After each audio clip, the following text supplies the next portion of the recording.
Ladies and gentlemen, it's Tuesday, October 28th, 2025. Here's what's coming up on the Owen Report today.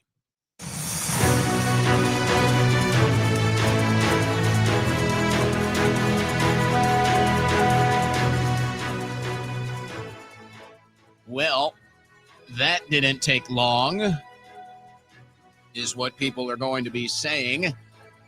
If it's true that Israel has decided to table the peace agreement and to abandon the ceasefire, as all indicators are, that's what's happening. And really the signs for this started last week, a week ago today, actually, when our headline was that the ceasefire and the peace agreement was already falling apart. That was our headline last week. And now today, Israel is just coming out and saying, yeah, it's time to start bombing Gaza again. And of course, they're blaming Hamas. It's always Hamas's fault. But regardless, it is not a coincidence that this is happening while President Trump is in Asia negotiating deals with Malaysia and Japan ahead of negotiating the big deal with China. So make no mistake about it. Netanyahu decided he would move to violate the ceasefire and to violate the peace agreement while Trump was in Asia doing trade negotiations. 100% by design. Netanyahu knows exactly what he's doing, not to mention the background of the government shutdown and the continued pressure from Congress for Trump to come back. With all of that noise in the background, Israel decided perfect time for us to start bombing again. And when we deplete the bombs that we have, we'll ask the United States for more, and they will, of course, oblige. Because that's what we call the military-industrial complex, alive and well for a peacetime president. So we will be getting into all of that and the different angles surrounding the peace deal falling apart. And now, of course, more strikes on these boats coming out of Venezuela. And at this point, you just got to wonder, as they're saying, it's boat number 14 that the United States has blown up. Boat number 14. You've got to wonder now, why are they still sending them? If they know they're going to explode, why do they keep sending the boats? Is anybody asking this? Does anybody care to figure out what the hell is going on here? None of it makes sense. Well, the GOP, the Republican Oversight Committee, they've reached the conclusion that yes, indeed, President Joe Biden's signature was forged with an auto pen. And decisions were being made for Biden to sign documents that he didn't even know he was signing. This is now on Pam Bondi's desk. No criminal referrals thus far. Yes, we will be looking at some of the other details of this government shutdown. And I'm just wondering, I'm looking around Washington, D.C. I'm looking through Congress. I'm just asking myself, where have all the conservatives gone? There's a lot of Republicans. There's a lot of neocons. Plenty of cowards to go around. But where are the conservatives? Where are the conservatives? Because as we explained yesterday, now is the time for conservatism to rise. Now is the time for conservatives to strike. But they're just nowhere to be found. They just don't exist. And we've got some updates on the New York City's mayor race. Oh, boy, this one's getting wild. Are they going to allow cameras in the courtroom for the Tyler Robinson case, the suspect in the assassination of Charlie Kirk? Are they going to be allowing cameras in the courtroom? And then what is the deal with the coordinated attack on Nick Fuentes today? And I will tell you this, I'm not supposed to know it, but it's the same coordinated attacks that they launched against Candace Owens and Tucker Carlson. It's now the exact same groups going after Nick Fuentes. This news update was brought to you by the 1776 Law Center, the official legal team of the Owen Report.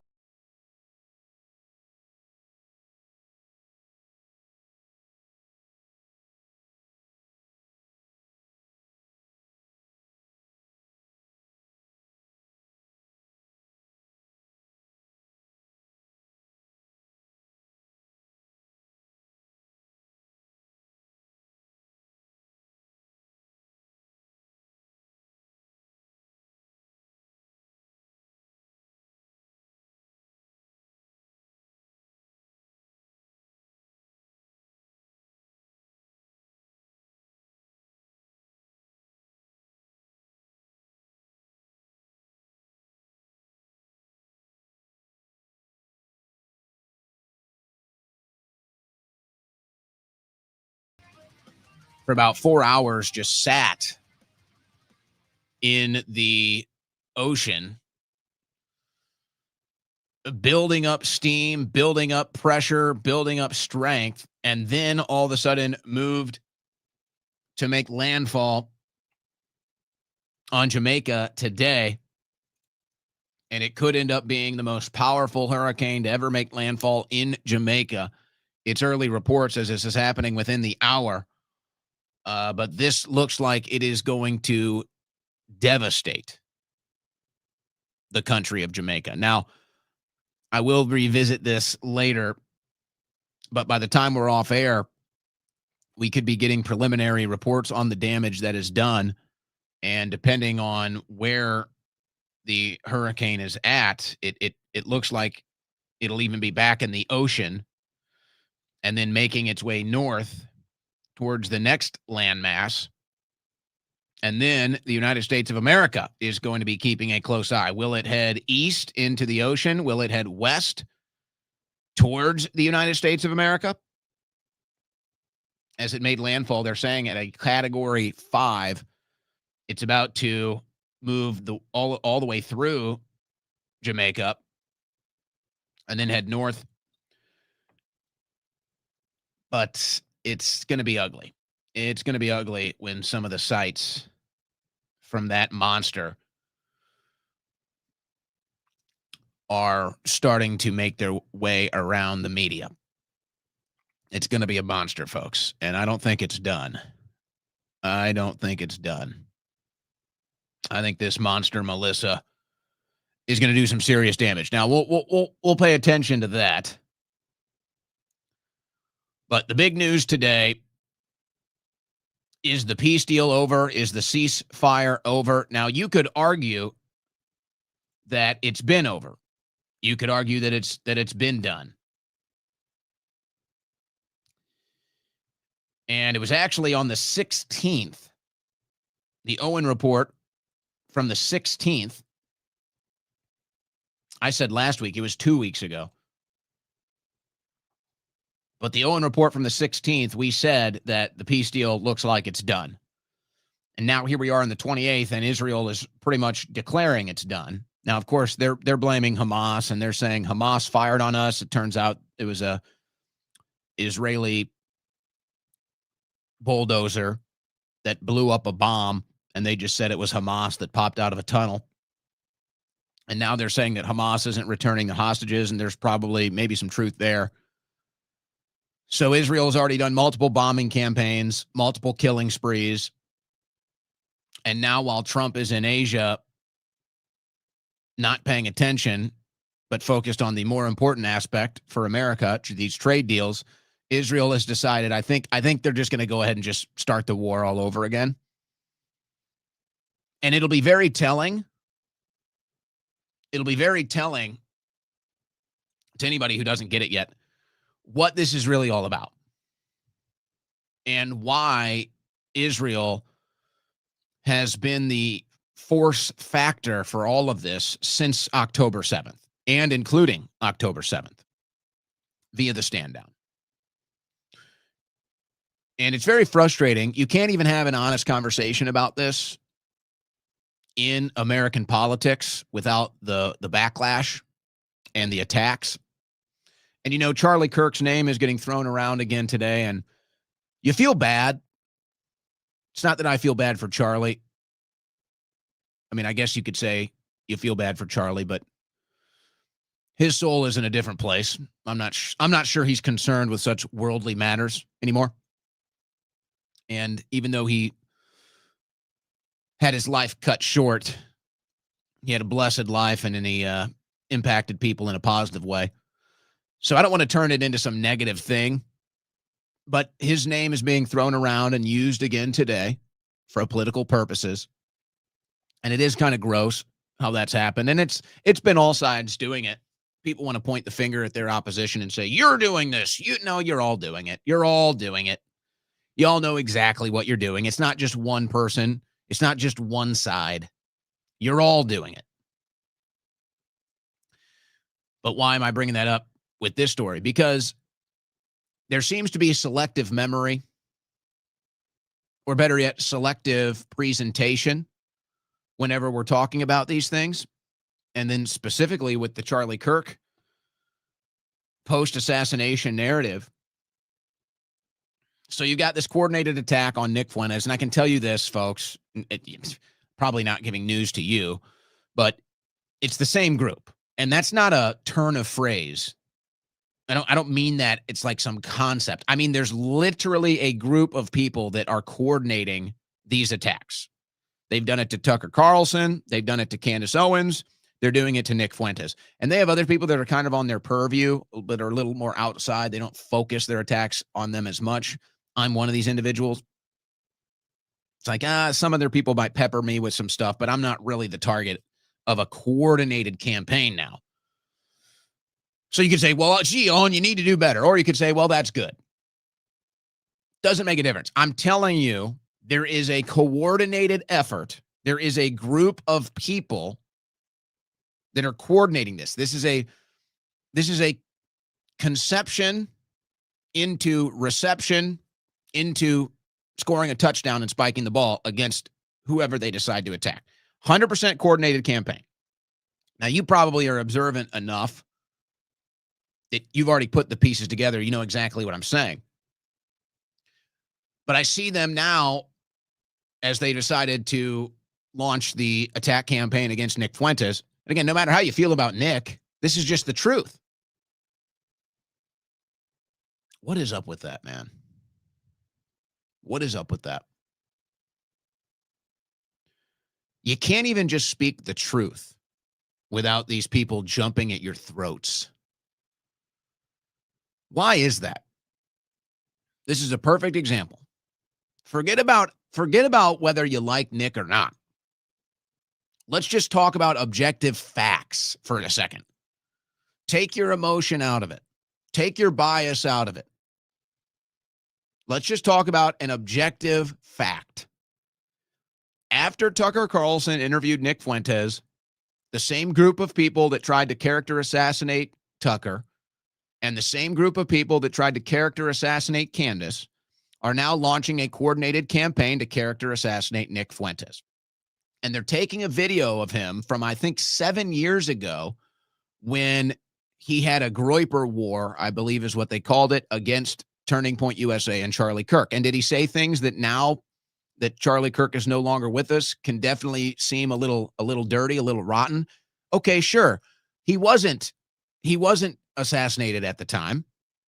And there was a back and forth at that time between the Groypers and Turning Point USA. And so now they're taking all of this stuff out of context and they're saying, oh, look, here's what Fuentes said about Charlie.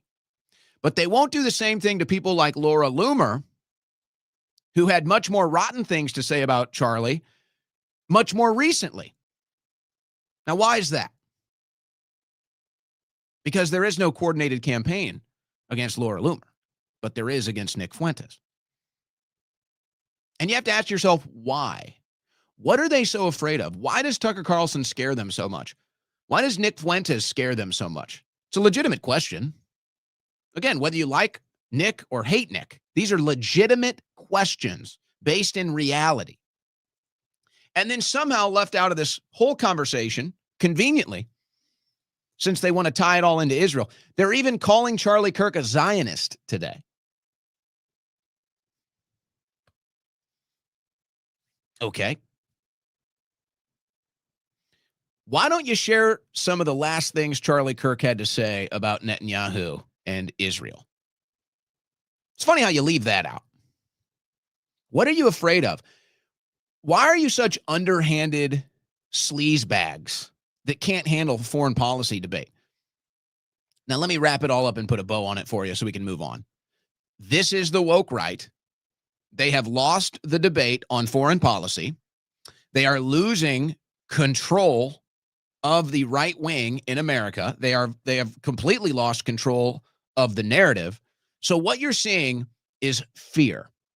That's what you're seeing. You're seeing fear from the neocon right. You're seeing fear from the establishment right. You're seeing fear from the woke right. That's what this is. This is fear. And they know that this is their last shot. This is their last shot. They're never going to have another president that's as pro-Israel as Donald Trump. It's never going to happen. They're never going to have an apparatus of funding and a network of coordinated social media boosting to make them appear relevant, to make them appear popular, and quite frankly, to make them rich as they're doing all of this. They know this is their last shot. So they're scared. They're scared of what happens when Donald Trump is not in office. They're scared of what happens when the Zionists no longer control the narrative of the right wing and conservatives in America, and maybe at large the Republican Party. They're scared. They're scared what's going to happen to them. And maybe part of that is paranoid schizophrenia based off of the trauma-based mind control that they've had to endure their entire life. Or maybe it's more personal, more selfish. They're afraid they're going to become irrelevant politically. They're afraid that once they have wholly lost the debate on foreign policy and then the foreign policy changes, that they will no longer have any influence, they will no longer have any power, and they will become irrelevant yet again. So it's all fear. It's all very fear-based. That is, unless we're dealing with something else, which is these are just foreign agents doing their job. Maybe there's a bit of both. So put all of that aside. Netanyahu orders immediate powerful strikes in Gaza after Rafah attack. And now Hamas is saying we're not going to return the hostages' bodies that they were demanding. It's over, folks. It's over. Now, I think Israel pulled a quick one here. I think Israel pulled a quick one. And I don't know if Trump was even aware of it or not. You'd think no, but can't say for sure. Now, quite frankly, I just want Trump to leave it alone. I kind of want Trump to go back to that energy from a couple months ago when he said, just F them. They don't know what the F they're doing. Just leave them. Just leave them to their own deal. But I think Israel pulled one over. And they knew Trump was going to be going on this Asia trip after they signed the peace deal. And they knew that they could do whatever they wanted while Trump was in Asia negotiating trade. So that's what they did. So they violated the ceasefire, blamed it on Hamas, and then said, we're going to start bombing again. And Trump is in Asia doing trade deals and trying to get America positioned in a place to make a deal with China, to negotiate from strength with China, get some leverage in these negotiations. So Trump can't sit here and deal with the Israel thing all day long. I know some people would love him to do that, but he can't. He's the president of the United States of America. So it looks like Israel pulled one over, and this was their plan the whole time. They never meant it. They never meant it when it came to the peace deal. They never meant it when it came to the ceasefire. They never do, by the way. And you can go back in time, and people who've been covering this a lot longer than me know exactly how this goes. But you can go back in time. You can find it on the internet. It's about every 4 years. Same thing happens. War breaks out between Israel and Palestine. They sign a peace deal. A couple weeks later, Israel violates it, kills a couple hundred people. Just without fail. Just without fail, this happens every single time. Every single time. You can go back. There's stories from the early 2000s, mid 2000s, 2010s, 2016, 2020, 2024, 2025. Same story every time. Nothing ever changes. Nothing ever changes. The one thing I'd like to change is I just like America to get out of it. I just want America to have nothing to do with it. I don't want military aid. I don't want foreign aid. Just stop. Just get out of this thing. Just divorce, just decouple, just be done with it. Wipe our hands of it and say, good luck. If you guys want to kill each other for the entire rest of your lives, if this is what you want your people to endure for their entire lives, is just death and hate, that's on you. I'm wiping my hands of it. I'm done. So I think the next response from President Trump is going to be very telling about how he really feels about this, and if he's sick and tired of the Israeli lobby and doing their bidding, which they paid for.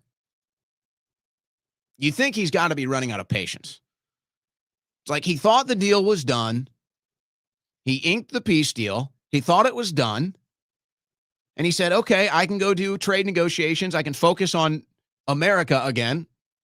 We can run an America First campaign again. We've done the Israel deal. We've did the Israel First deal. So, okay, now I can go do deals for America. Now I can go do America First again.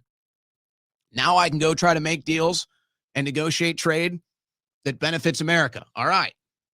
And then what happens? Less than a week, or I guess a week or two afterwards, it's really less than a week, Israel says, yeah, we didn't mean that. Oh, look, Trump's in Asia. It's time to start killing again. Don't worry, we can just blame Hamas. Nobody likes them anyway. So we'll just blame them. Yeah, we'll blow something up. We'll blame it on them.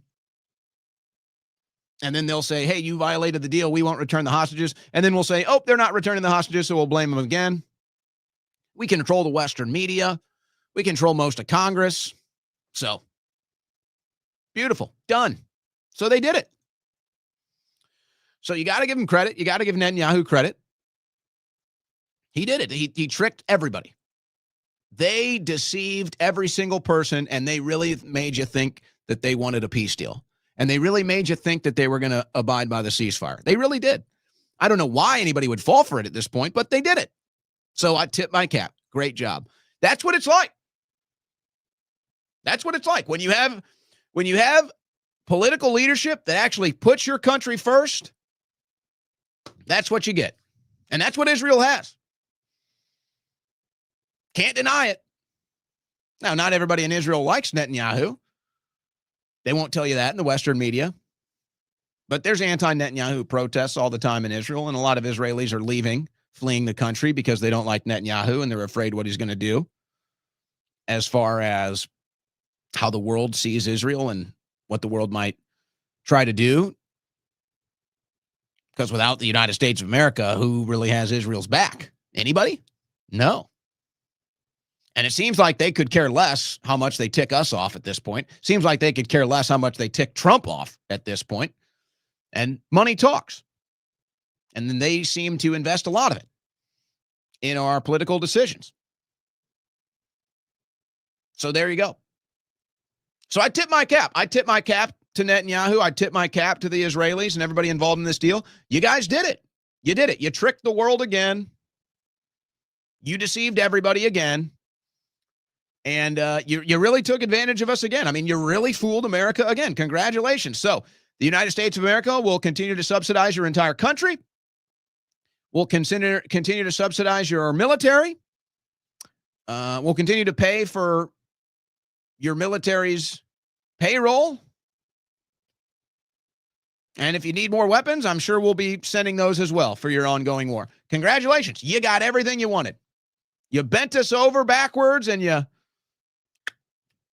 gave it to us again. So I don't blame Israel at all, actually. I blame our politicians. I blame Trump. They're the ones that let this happen. Israel's acting in its best interest, or at least Netanyahu's acting in his best interest. So congratulations, you guys. You did it. You did it. But, all those right-wingers, so pathetic. Someday you'll see things my way. Someday you'll see things my way. When I published that headline 2 weeks ago, actually. It was 2 weeks ago when I published the headline for the Owen Report. And I said, Israel is about to launch the war again. Peace deal's over. I was scolded by the right.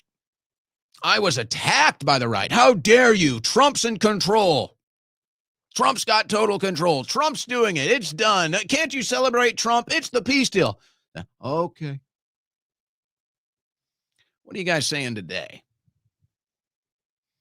You guys talking today? You ever going to admit we were right? You ever going to admit it's time to start seeing things my way? Netanyahu orders new Israeli military strikes on Gaza.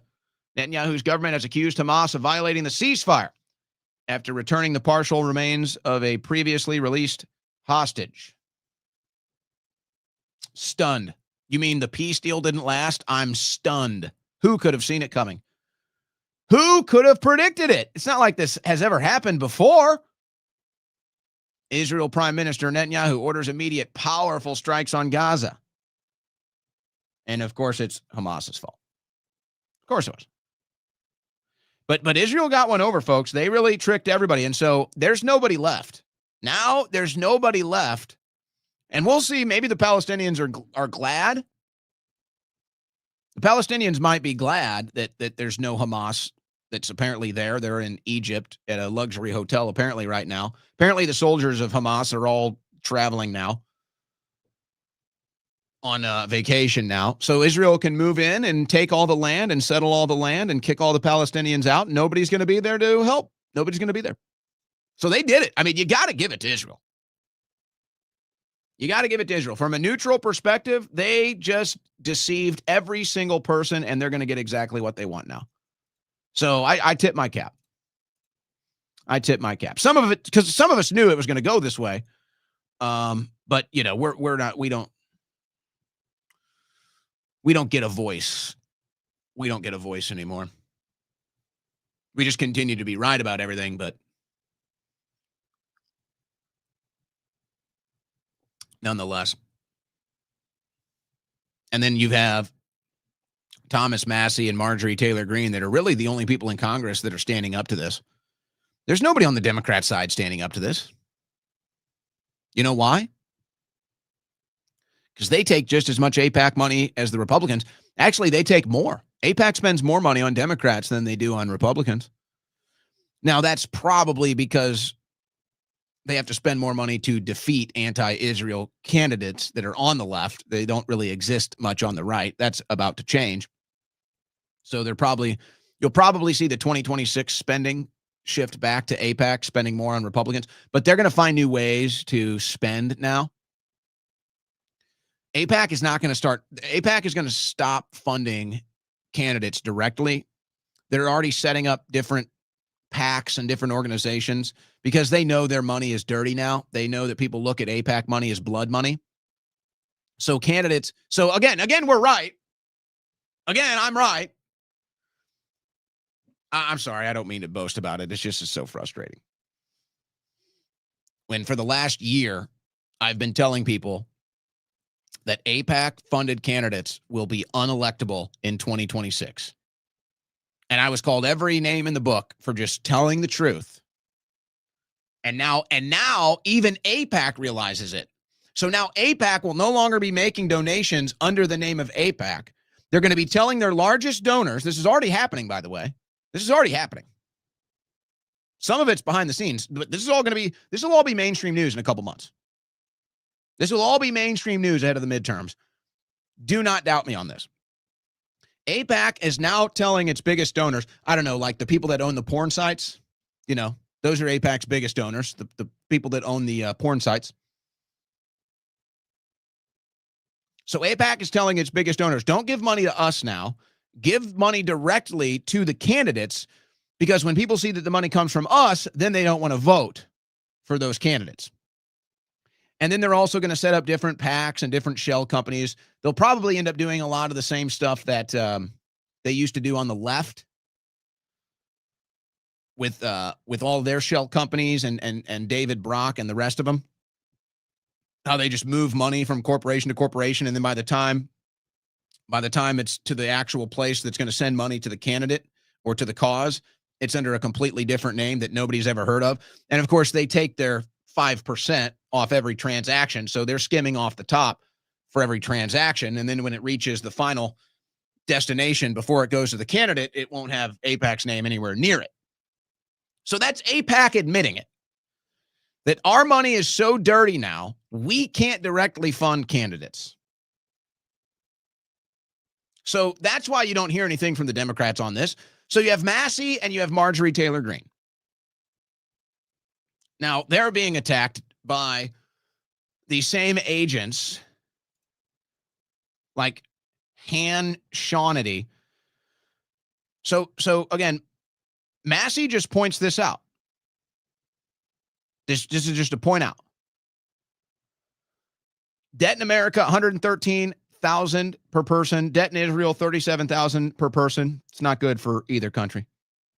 Israel publicly funds abortions. Why do we send them money? Oh, ho, ho, ho, ho, ho. Don't tell the conservatives that. Oh. So then you ask,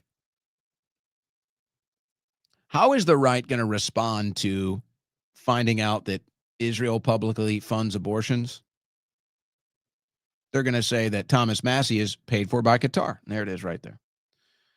There it is right there.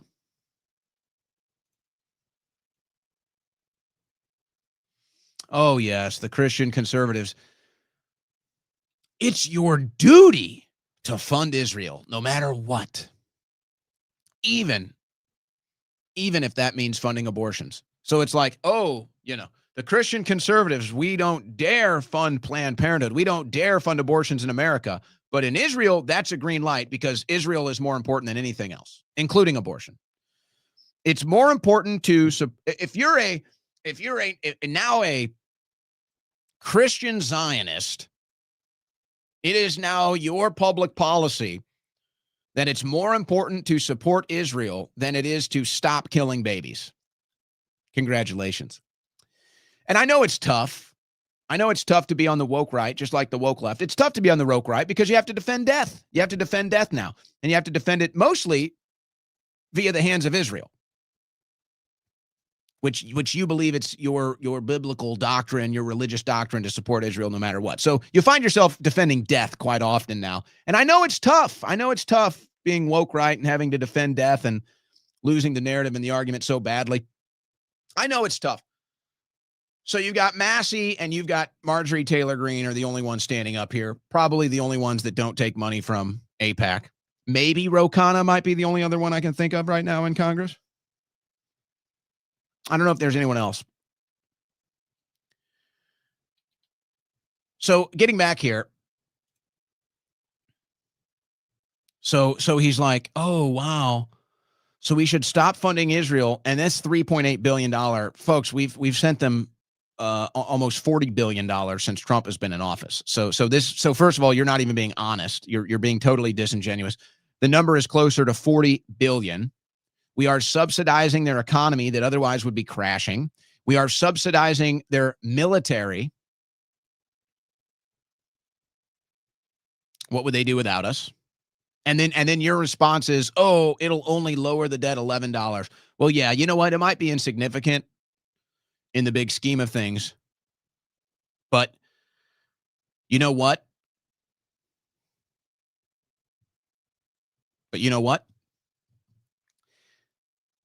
That's what you do when you're in debt. That's what you do when you're in complete financial disrepair, which you could probably argue 38 trillion in debt and now $1 trillion in annual debt payments. That's probably financial ruin. So yeah, you're going to have to cut some spending. And yeah, you know what? $11 might actually make a difference. But don't worry, we're not going to stop at Israel.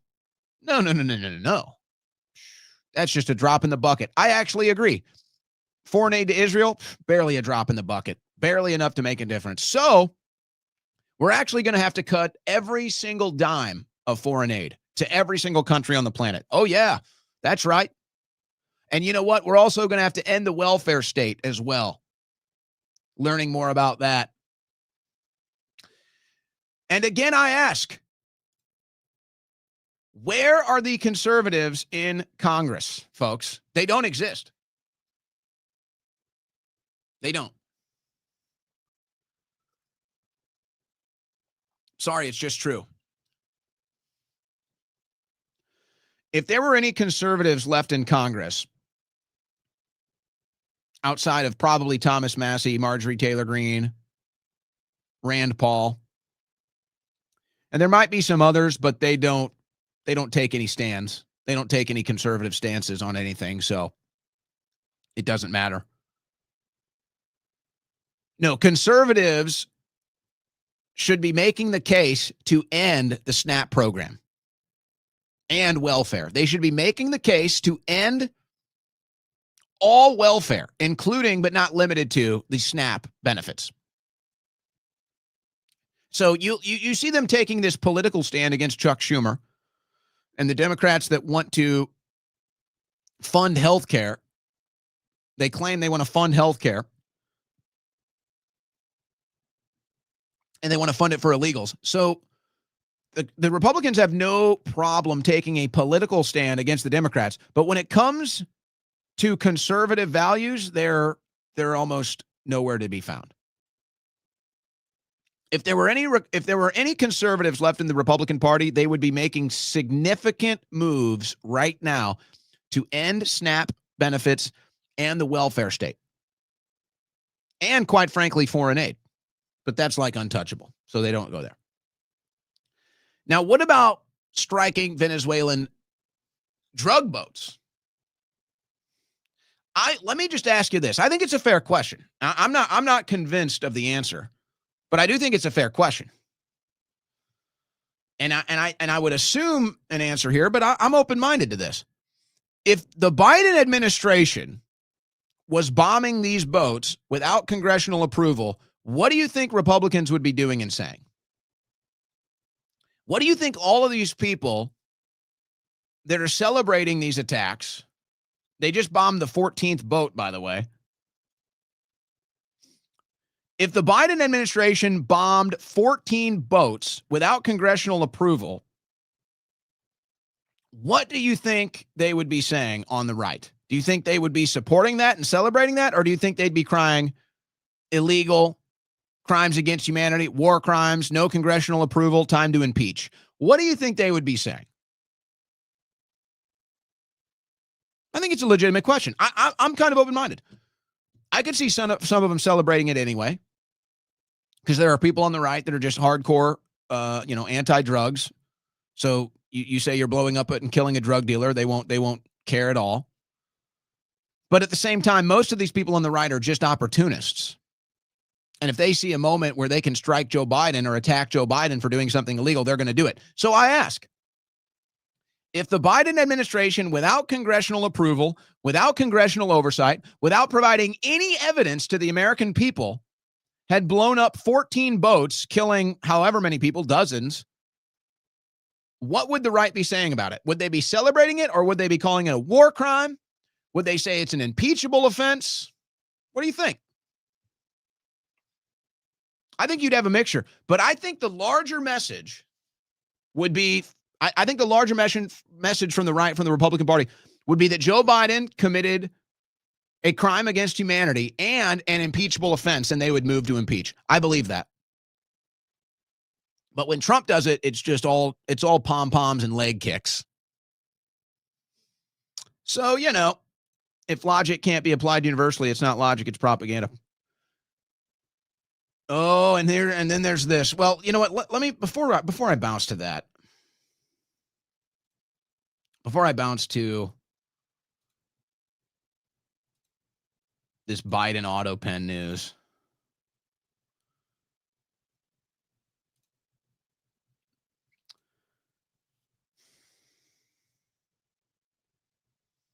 yeah, you know what? I'm not even going to show it. But I've got footage of what Israel is doing in Gaza today, and I just don't even. We've made the point. I do want to hear this, though. So, Israeli International Affairs Advisor was recently on with Mario Nafal. It was an interesting interview. And here's one of the interesting things she said about Hamas and the UN. The UN figure of 98%, I think that's about aid being stolen, but they haven't identified as Hamas being behind all the theft. I think a lot of it was Palestinians or other gangs as well. Not dismissing your concern, just clarifying for the audience on that 98%. Now, I think it's also important to notice that a lot of the UN organizations that are operating in Gaza are also operating as subsidiaries of Hamas, because the only way that they've been able to operate, whether willingly or unwillingly, is by submitting to Hamas authorities. So it's very important to know that the voices that are coming out from ostensibly UN organizations are also very much under the control of the Hamas terrorist organization.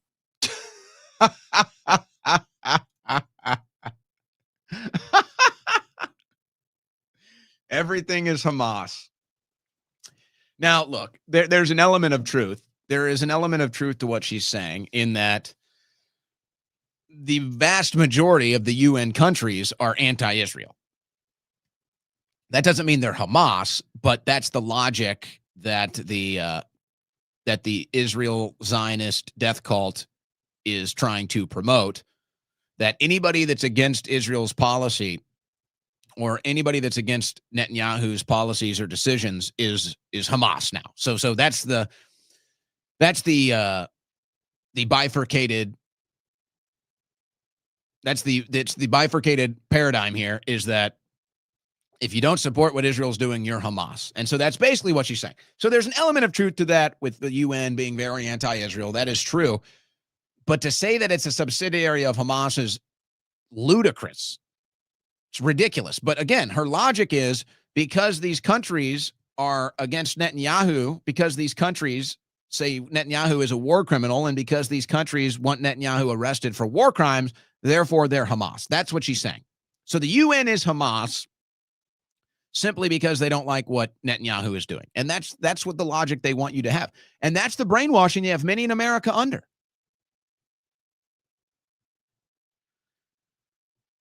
It's really sad, but that's the truth. And you got to give it to them. They've done a great job. You got to give it to the Israeli propaganda campaigns. They are really good. And nobody falls harder for it than right-wing conservative Christian boomers. I mean, nobody. They trip over themselves racing to eat up this propaganda slop. They can't get to it fast enough. So yeah, everybody, there's a couple other things from that interview. I don't want to spend any more time on it, but it's pretty much exactly what you would anticipate. Israel is building the narrative. They're rebuilding the narrative post-peace deal that Hamas is at it again, killing everybody, violating all the agreements, everything, and Israel is going to launch a major bombing campaign. And now there's no defense. They tricked everybody. I don't know if Trump was in on it or not. I'd like to think no, but I don't know. But either way, the result is the same. They tricked everybody, folks. They tricked everybody into thinking that Israel was actually going to abide by this peace deal. They deceived everybody that Israel was actually going to abide by the ceasefire, and it's the ceasefire, and it's going to be less than a month. Really, it's already been violated, but it's going to be less than a month in, and Israel's going to go right back to the full campaign. And they'll blame Hamas, and people will fall for it, and the war will start all over again. And the people that said this is exactly how it would go would continue to be attacked, even though we continue to be right. Gets a little tiring. It gets a little tiring. And I understand it's a patience game now for the disenfranchised right that is already over all of this. And I don't blame them. But this is the world you live in for the next 4 years. And it's not going to change. So I wouldn't get too frustrated at the lack of change, because it's just not going to happen. So all you can do is just react accordingly and think about where you want the future of American policy to go. Because it's not going to change. Not going to change, folks. It's not going to change under Trump. But the fear now is, and I think There's a major spite issue. There's a major pettiness issue. But the fear now is that people will go out and vote Democrat just to spite the foreign policy of the Trump administration, just like they did for Barack Obama. Plenty of right-wingers, plenty of conservatives voted for Barack Obama because they were against Bush's war in the Middle East. It was a spite vote. Now, nobody anticipated Obama. Well, I don't know about nobody. But they likely did not anticipate that Obama was going to end up expanding the Bush's wars and basically being everything he stood against. Outside of the cultural stuff, politically, Obama ended up being everything he stood against. And it's ironically kind of happening with Trump. But so now the fear is, are we going to see that swing again? And if we go right back down this road of the never-ending wars in the military-industrial complex, is the anti-war right? Are the true conservative right-wingers that vote Republican, are they not going to show up to vote for Republicans anymore? Are they going to show up and vote for Democrats based off of foreign policy, petty spite vote alone? It's happened before. Well, maybe maybe the Republicans will make up for it by arresting some of the deep state, right? How's that one going? GOP-led oversight committee says Biden pardons signed by AutoPen are void in final report. So there's the final report. All right. Everybody knew it. They used the AutoPen. And it's likely Joe Biden had no idea what was going on. And that's basically what's in this report from the Republicans. And they know the chain of command and who made the orders and who did the AutoPen. At least they claim that they know it all. Maybe they do, maybe they don't. But it's decisive that they illegally used an AutoPen. They forged the president's signature on presidential documents. They forged it. You'd think that'd be a massive crime. Obviously, we all can agree it's a massive scandal, but you'd think it'd also be a massive crime. But as of today, there are no criminal referrals. So Pam Bondi says she's reviewing the results, but there are no criminal referrals. What are we doing, man? Hey, the stock market's up. The stock market's up. So it gets a little frustrating. So you got Brooke Rollins here. Let me just play this clip. And then I'll explain why I'm so frustrated and why people are just so sick of this crap. Percent unequivocally, USDA does not have the $9.2 billion that it would require. There's not just pots of $9.2 billion sitting around. And what's particularly rich about New York saying that, or California, or any of these other blue states that have filed the lawsuit that say, oh no, we're going to go, you guys, USDA, go find the money, is it's their very friends, partners, colleagues, Democrat elected officials that continue to vote over and over again to keep the government closed. Again, shame on them. I cannot begin to understand what they're thinking. Even their own union, right? Even their own federal government employee union, I don't know the exact name, is urging their own Democratic leaders to open the government back up. Listen, Chuck Schumer's getting paid. Alexandria Ocasio-Cortez is getting paid, but our air traffic controllers not getting paid. Our food stamp recipients are not going to get their benefit beginning Saturday. Our law enforcement, those that are keeping us safe, not getting paid. It's just, it's unbelievable. And I've never seen anything like this. It's surely they're going to change their mind and vote to open any day now. I've never seen anything like this. I'm beginning to reach a new conclusion. I'm starting to reach a new conclusion about this administration. I think it's actually the laziest administration ever. And that's not, let me be really clear about this. I do think Trump probably works more than any other president. I do believe that. I think Trump probably works more than any other president we've ever seen. And then I do think there are others in there that are working pretty hard as well. I think Scott Bessent works pretty hard. I think he's constantly working. I think that Witkoff is constantly working. I'd say Lutnick probably actually does a lot of work too. Stephen Miller is working a lot. Sean Duffy seems to be working a lot. Might be a little over his head, but he seems to be quite busy. But I'm listening to Brooke Rollins talk here, and I'm refreshing my own memory on just kind of the status of the whole administration and all the moving parts and everything. And I hear this and I'm like, this is the most lazy response I've ever heard in my life. And it hit me. I'm like, I get it now.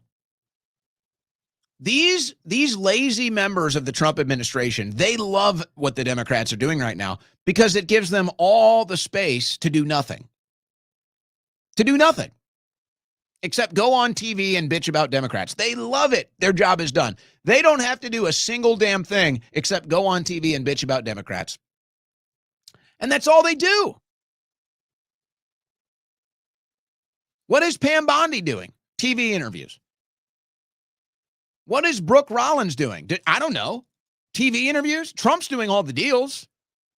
Trump's doing the agriculture deals. And by the way, what she's talking about here are these union lobbyists that are all Democrats, by the way. Traditionally Democrats, consistently backing Democrats.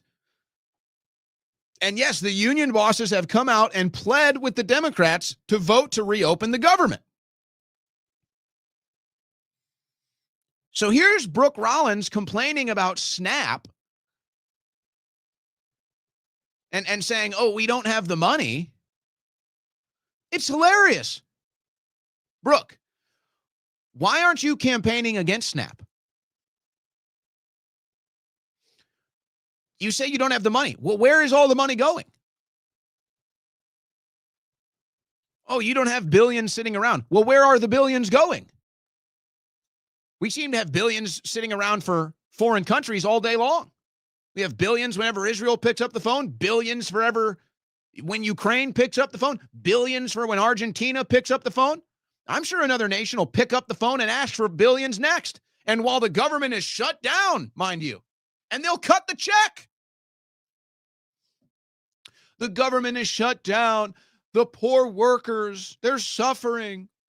Even the union is they're begging the Democrats, open the government. Oh, we don't have the money. It's all the Democrats. The government shut down, but foreign aid checks don't stop rolling out, do they?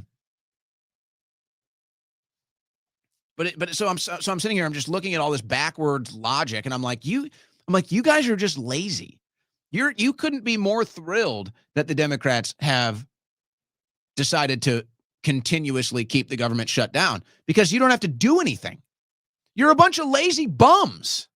All of you. You all suck. If I was Trump, I'd fire every single one of you. I'm dead serious, actually.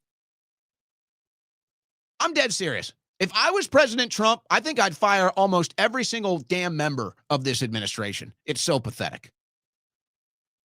Except the names that I previously mentioned. And then I guess I'd probably keep Patel and Bongino around just because I don't know what else you're going to do there. I think you got to let them finish the job. You got to let them finish the job. Let them be in charge of their own destiny. Let them be in charge of their own legacy. I'd let Patel and Bongino finish the job as long as they want. But I'm told that Bongino's pretty much already done.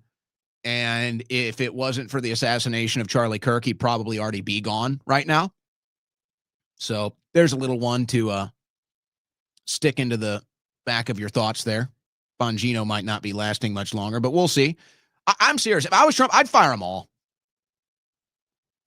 I mean, I could say McMahon is doing a good job, but that's because the whole agenda was to just get rid of all the power at the federal level for the education department, which she's successfully done. So she just kind of just has to show up and just punch numbers, and it doesn't even matter. I'd fire the whole thing. It's just like, what are you doing?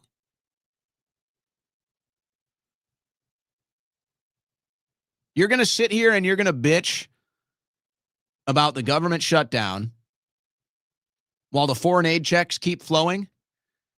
It's just a giant middle finger to the American people. And you're going to go on TV and whine about the Democrats like, oh my gosh, It's the Democrats for everything. It's their fault. Shut up. Go to work. Do something.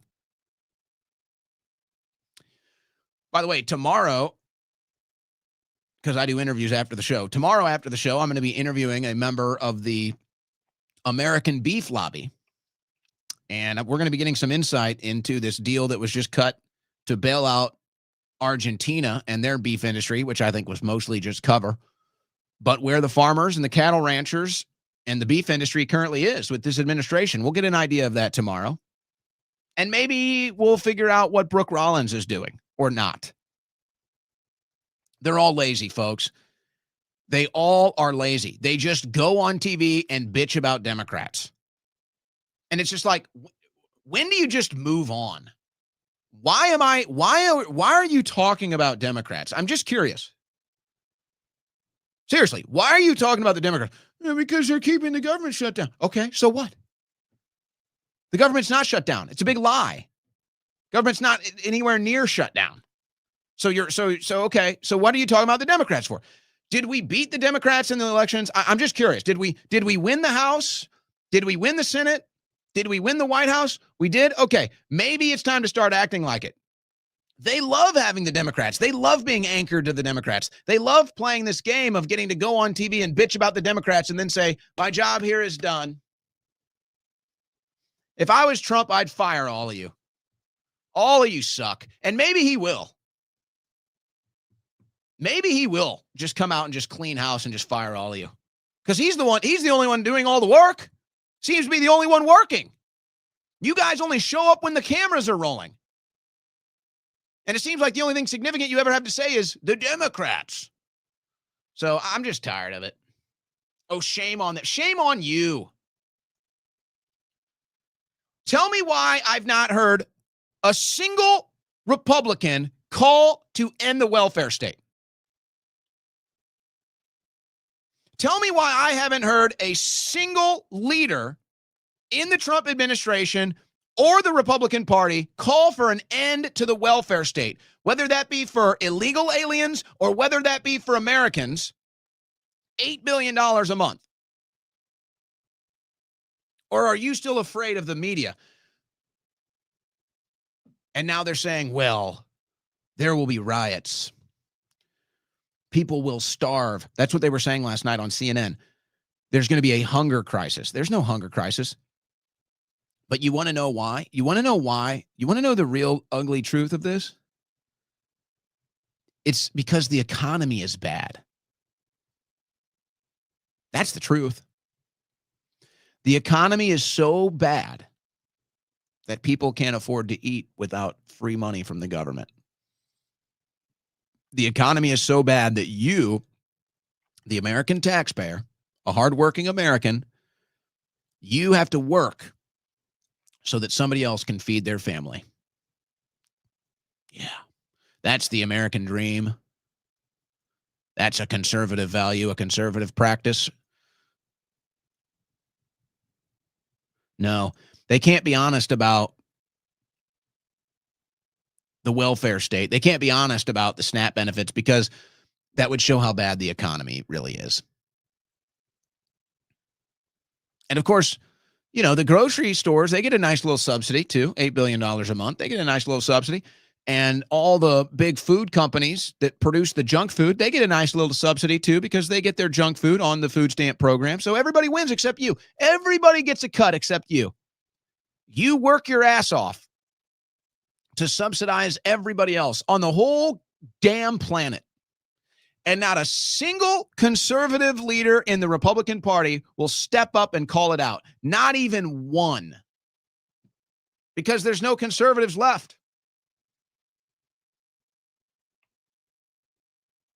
This is what they have that is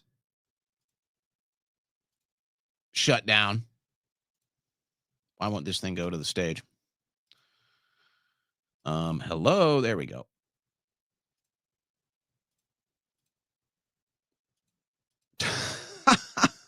Okay. Services delayed or stopped amid shutdown. Passport and visa services. National parks. Just go to the national park. Try not to burn it down. Disaster relief. Okay, I think we'd all say, you look at this stuff.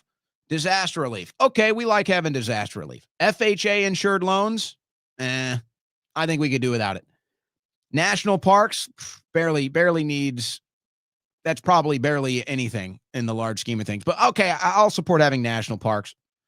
Passport and visa services. Okay, yeah. Small Business Administration, just shut it down. Don't care. SNAP, just shut it down. Don't care. Oh, and the military pay. I guarantee you at some point, the politicians intentionally added military pay to whatever this consortium of funding is, just so when they shut down the government, they could have it as a big political weapon, as a big political tool. Because who decides what's getting funded and what isn't during this government shutdown? It's just another political football. It's just another political tool. So I'm not crying over this shutdown. Pay the military, keep the necessary programs running, and shut down everything else. Remember that attitude we had with Doge? Boy, that disappeared fast. Remember when we claimed we were conservatives? Boy, nobody fights those battles anymore. But here's what's going on. Do you really want to support this? This is what SNAP is doing. Did you vote for this? Go learn from my EBT app. November, no benefits. I got 7 kids. 7. What they expect me to do? We can't even buy cereal.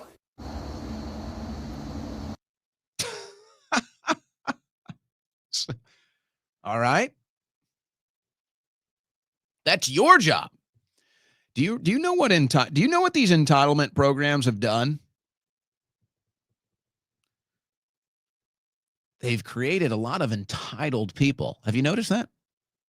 Seems as though these entitlement programs have created a lot of entitlement. But you know what's funny about empty entitlement?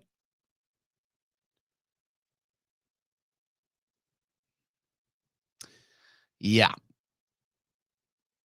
You're finding it out, aren't you? You're not really entitled to it at all. But they're gonna, we'll see. We'll see what happens. So now they're going to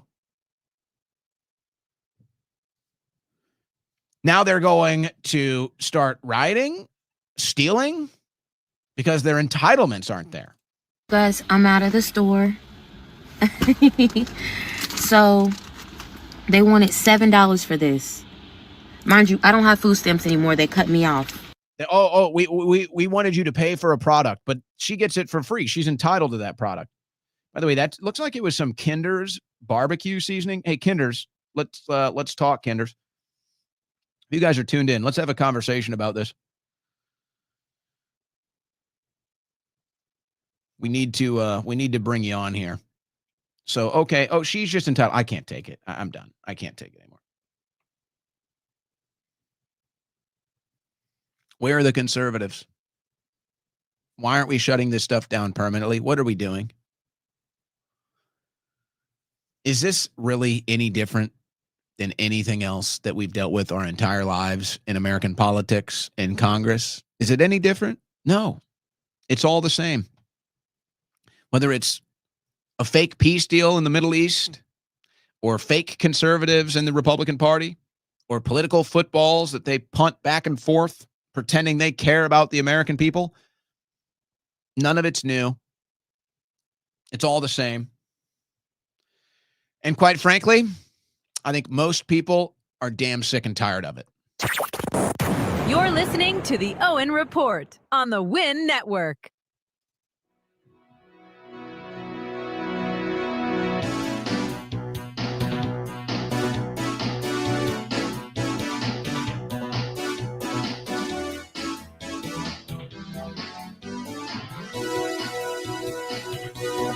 Navigating between the sane and insane, it's the Owen Report with Owen Schroyer.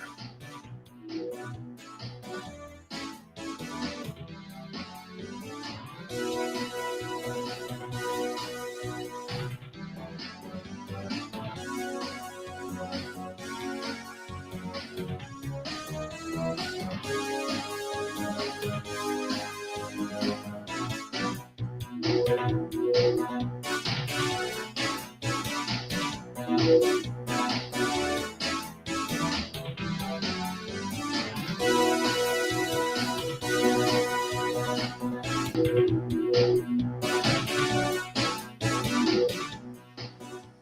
you think I am a pessimist or a realist?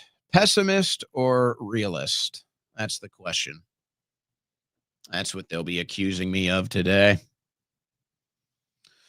That's all right, because eventually, someday, you'll see things my way, because it only goes one direction, and that's the truth. And that's the truth, ladies and gentlemen. That's what we do here. That's what we do. All right. Before we get back into the news, we want to tell you about our friends at MyPatriotSupply.com. MyPatriotSupply.com/Owen, where right now you can get a great deal on emergency food supplies, specifically for this winter as the temperature starts to get colder. And by the way, they're just announcing this right now at MyPatriotSupply.com. If you did purchase one of their emergency food kits for the winter prep special that comes with the Vesta space heater, if you want to learn more about how to fully utilize that heater, they're having a live video advisor event Tuesday, October 28th. So that's today.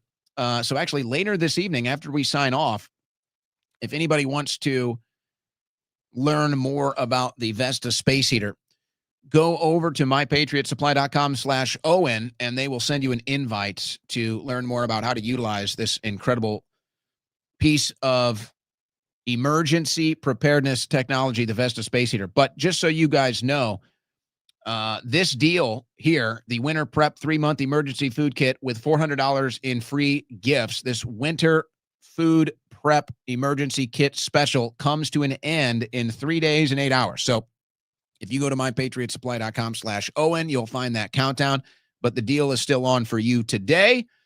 So if you still need to get prepared for this winter, if you don't have emergency food supplies, if you want to take advantage of this emergency winter kit featuring the space heater, now is the time to do it.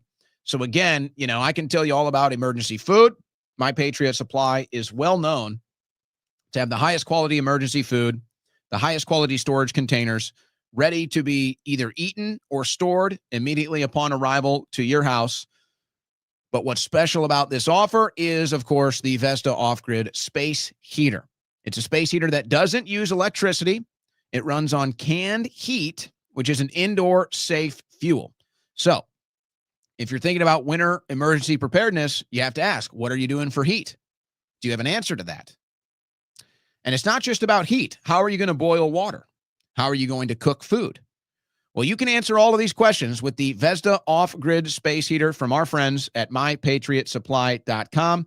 Again, the Vesta space heater with the emergency food kit for this winter. The sale ends in 3 days and some odd hours. So go to MyPatriotSupply.com/Owen, and you can still take advantage of this before it's too late. And when it's too late, folks, I'm telling you, you're not going to find a good deal out there. You will not find as good of a deal when it comes to emergency food supplies and emergency preparedness gear than you will right now at MyPatriotSupply.com/Owen. And if it's something you've never addressed, then this is such a great deal to just start off an emergency preparedness kit. If you have no emergency food, no emergency preparedness gear, this is a great place to start. This deal only has 3 days and some odd hours left. So if you haven't addressed that, folks, you better do it before it's too late. Insurance you can eat, and believe me, you'd rather have it and not need it than need it and not have it. So think about that as we soar into these winter months, and who knows, even get some hurricanes coming in too. Some emergencies can come from that as well. MyPatriotSupply.com/Owen. We appreciate them and this great emergency special that they have for us right now at MyPatriotSupply.com/Owen. Take advantage while it's still live at mypatriotsupply.com/Owen. All right. All right, getting back into the news. Well, here you go. Well, it's not all bad, right? It's not all bad out there. There's some good things happening. Over 2 million illegal immigrants have left the United States since Trump has become president. The Department of Homeland Security revealed on Tuesday that over 2 million illegal immigrants have left the United States during the first 9 months of President Trump's second term. The announcement follows the Trump administration's commitment to deport a minimum of 1 million people living in the United States without legal status by the end of 2025. Well, they're definitely going to get there. Now, they're claiming, as of this week, 1.6 million people have already voluntarily self-deported, and the government has carried out an additional 527,000 deportations, according to DHS Assistant Secretary Tricia McLaughlin. Now, there's a couple of pretty incredible things looking at these stats. Now, this is crazy to think, but we are almost through October. Is that wild? Did this summer just fly by for you? What's up with that? Does anybody ever have this towards the end of October? And I know the weather is different everywhere.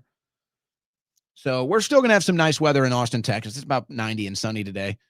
We had a little bit of a storm thing kind of go through the last couple days, brought a little cool air, but we're back to 90s and sunny. But it just hits different. Does summer just fly by for you guys? And it's even worse because now they're going to have the sunsets before 6 p.m. It's just gross. You know, I'm sitting here in my home studio, and I probably should close the door for soundproof, but I keep the door open because I can see. I got a window here through my door, so I can still see outside. I got a big window. I can look outside, see the sun, see trees and stuff. You know, I enjoy that. But soon it'll be too dark. I don't know why I'm pontificating on this, but it just sucks. It seems like summer just flies by. And then the next thing you know, it's dark before 6 o'clock, and everybody's depressed and cold and wet and angry. I thought we were going to get rid of these clock changing things. All right, I'm getting distracted. So a couple interesting points about this story. Now, okay, 527,000 deportations. Is that a good number? Is it a bad number? Well, you're dealing with a lot of interference from the Democrats. So I think you have to take that into consideration when you're weighing whether that number is good enough. Now, when you combine them, and you say you say 2 million people have already deported, 1.6 million self-deported. Well, that's a pretty good number. Now, the problem is that you have probably at least 20 million illegal immigrants here, maybe even 40 or 50.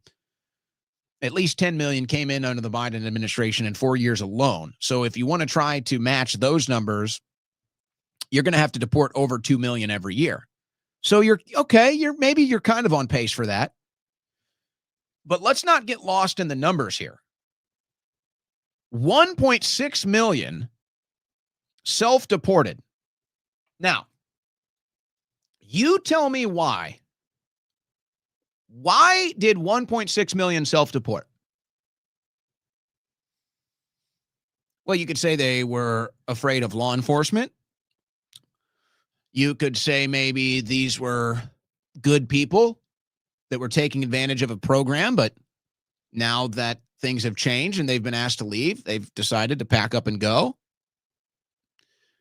Probably two very real situations, but I would say that the vast majority are self-deporting because they're not getting free stuff anymore. They're not getting the free health care. They're not getting the free flights, the free hotels, the free food. The free ride is over. So a lot of them are going home. This should be a much bigger story. The American people should be outraged that this happened. But it's one of those deals where it just kind of falls to the ground and gets lost in the political noise, and nothing gets done. And that's why it's so frustrating. Why isn't Alejandro Mayorkas being charged with crimes? It's a legitimate question. Why isn't there an investigation? I mean, a very serious criminal investigation. You know, you got the ICJ and the UN, and they love going after Netanyahu. Okay. Well, what about Mayorkas? What about the invasion of the United States of America? What about all the things that the people went through on the caravan to get here, only to eventually be told you got to leave? Why isn't Mayorkas under an ICJ investigation? Why isn't Mayorkas condemned by the UN? Isn't that odd? And why aren't there congressional hearings and investigations into why Mayorkas facilitated the largest land invasion in the history of the world at the United States southern border? And see, this is such an important thing for Americans to understand. And that's why having a mindset or a worldview like I do, or probably like you do if you're listening to this, this is why it's so frustrating, because you understand that in politics, specifically media, that framing is everything. So depending on how something is being presented or framed is the deciding factor on how the American people feel about it or think about it, if they even think about it at all. If you had all this effort, let's just go ahead and pick the hot topic. Why not? Let's make the heaviest point possible. All this effort to support Israel that we see on the right wing. Nobody's denying it, right? We all see it. Let's say it's the greatest thing ever. All right, we love it. We love all the people that put Israel first. We love all the people that will always stand up and be loyal to Israel. We love it. We love the effort you guys make. We love the commitment you guys have. And we're so glad that support for Israel is a mainstream Republican conservative issue, and we make sure it gets done, and it does. Okay. So that's how it's presented. That's how it's consumed. And then you have the people thinking about it. Can you imagine if that same effort, that same commitment, the same amount of time and energy was given to the biggest invasion in the history of the world at our southern border? Because that's what it was. Imagine if it was framed that way. Imagine if every time a conservative news outlet went on the air, they framed it as largest land invasion in the history of the world, which it was. Have you seen any news outlet frame it that way? Have you seen a single one frame it that way except for yours truly? I haven't.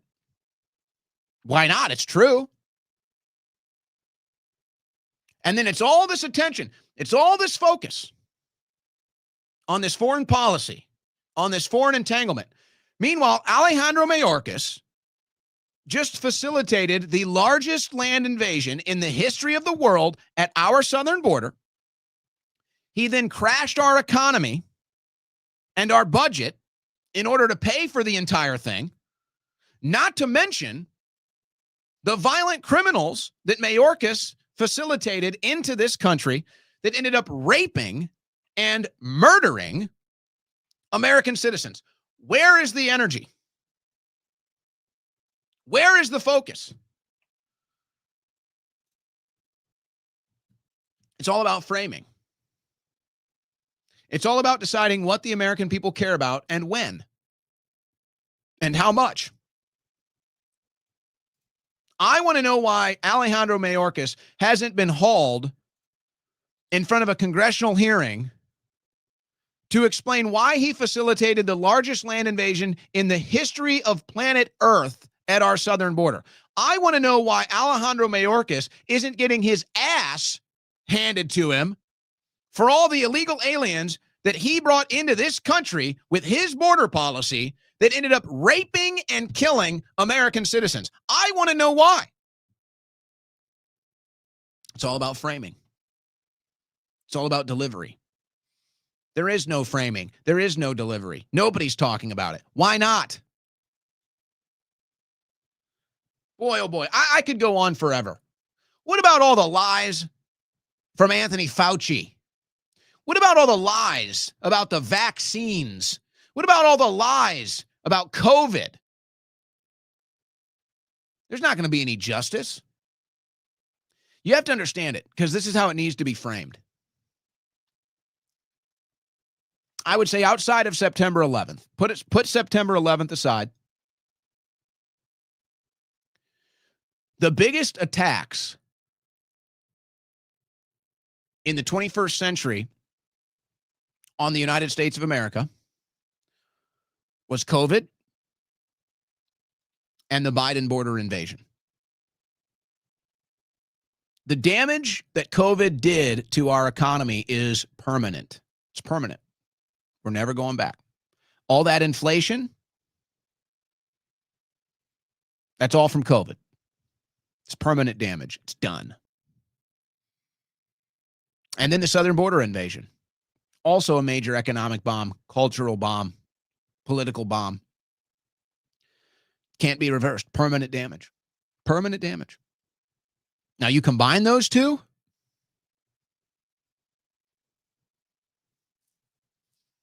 now they'll tell you never forget about September 11th. You're not allowed to question it or point out the obvious lies about it. Fine.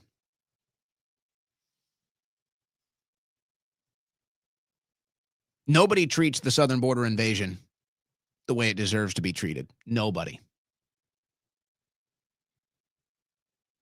It was the largest land invasion in the history of the world. It was facilitated by Alejandro Mayorkas, and we can't even bring him up for congressional testimony on why he did it.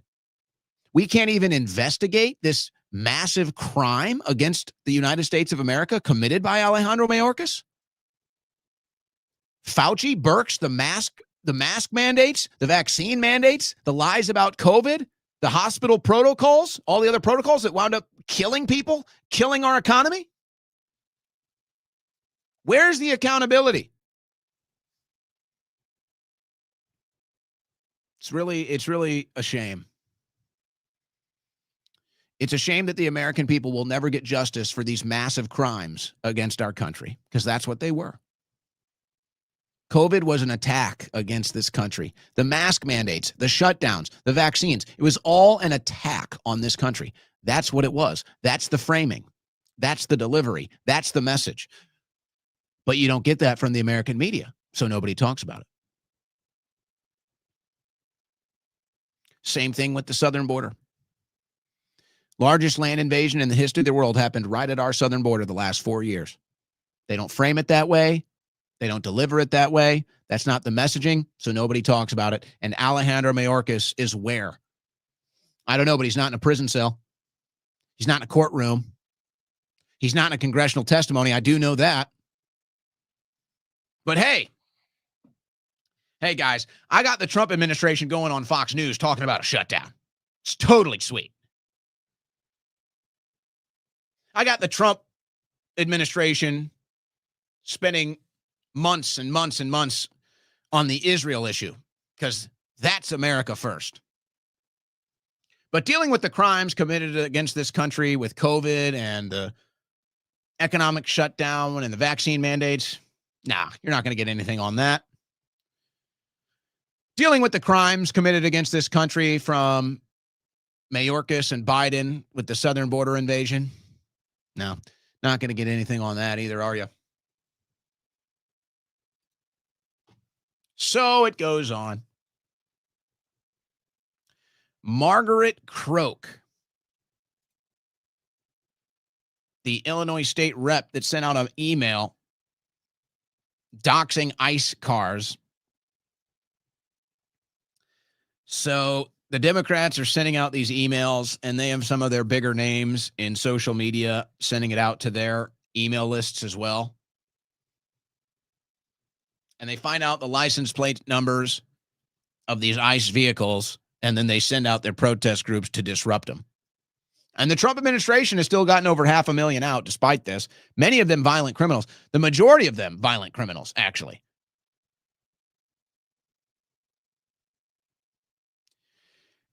And it's just like, what are we doing? I just don't get it. Like, are Republicans serious about anything except defense of Israel? Seems to be the only thing they're serious about. Which, hey, fine, all right. It's the Republican Party platform. It's a big issue for a lot. Okay, fine. Defense of Israel, big issue for you. And you want to stop all anti-Semitism, and you're going to write speech laws. You're going to deport people over it. And you're actually going to execute that plan. I disagree with it. It's not my policy. It's not my deal, but okay. I mean, I accept that it is what it is, and I watch it, you guys. You're committed to it, and you execute it. Why can't we get that with anything else? Is it all about money? Well, is it blackmail? Seriously. How is this not a crime? These people are literally, definitively obstructing justice, aiding and abetting criminals.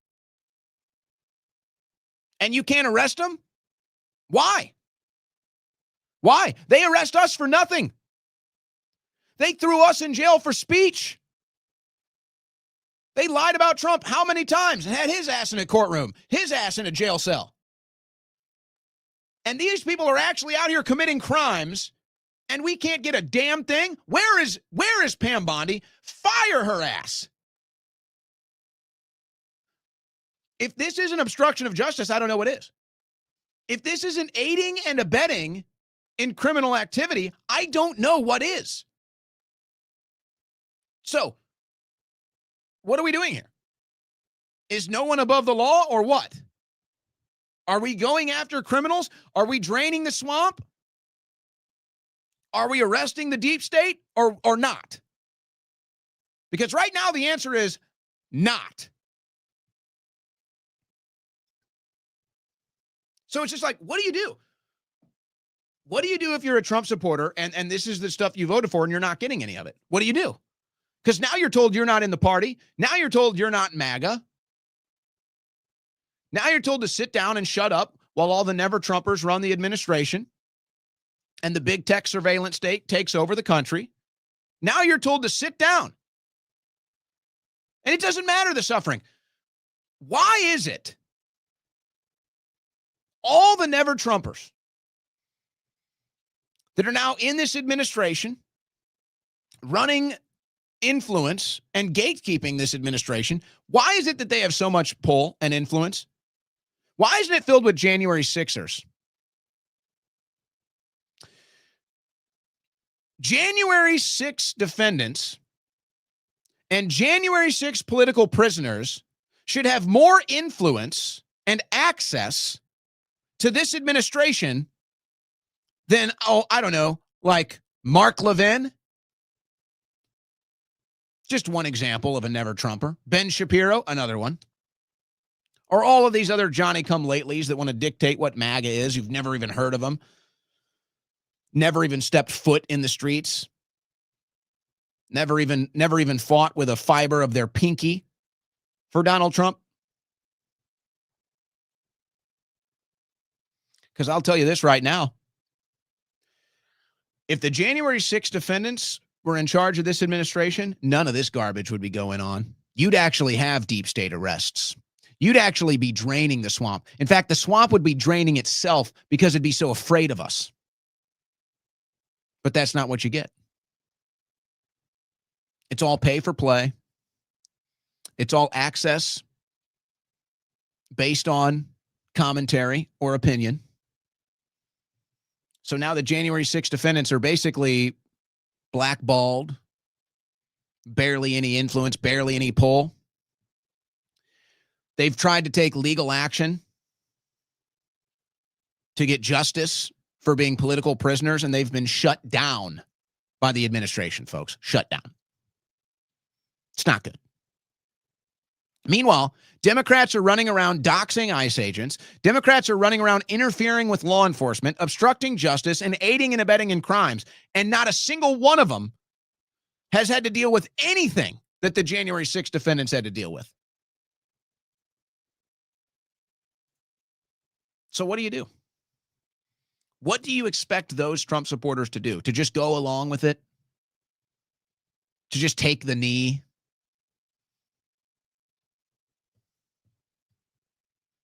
Meanwhile, you got all these truckers. Another one, it just happened in Arkansas.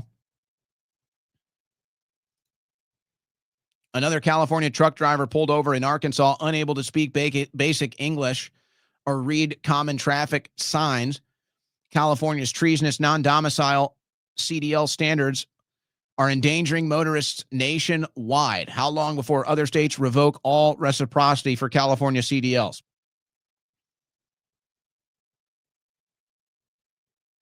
It's like, how did we even get here? We should have zero tolerance for this. And there should be a mass investigation into how this happened. But no, instead, we have zero tolerance for any foreign policy discussion. And anybody that has a foreign policy dispute, you will be completely blacklisted from this administration. And then our digital media influence campaigns will be aimed at you. Here's a conversation between Matt Walsh and Jesse Kelly. Because, again, it's all about framing. It's all about framing. It's all about delivery. 1 in 5 New Yorkers can't speak the English language. 40% weren't born in this country. New York is not an American city anymore. Well, those are pretty incredible statistics, aren't they? You might even say shocking. Jesse Kelly replied, "This sadly applies to almost every single major city in America.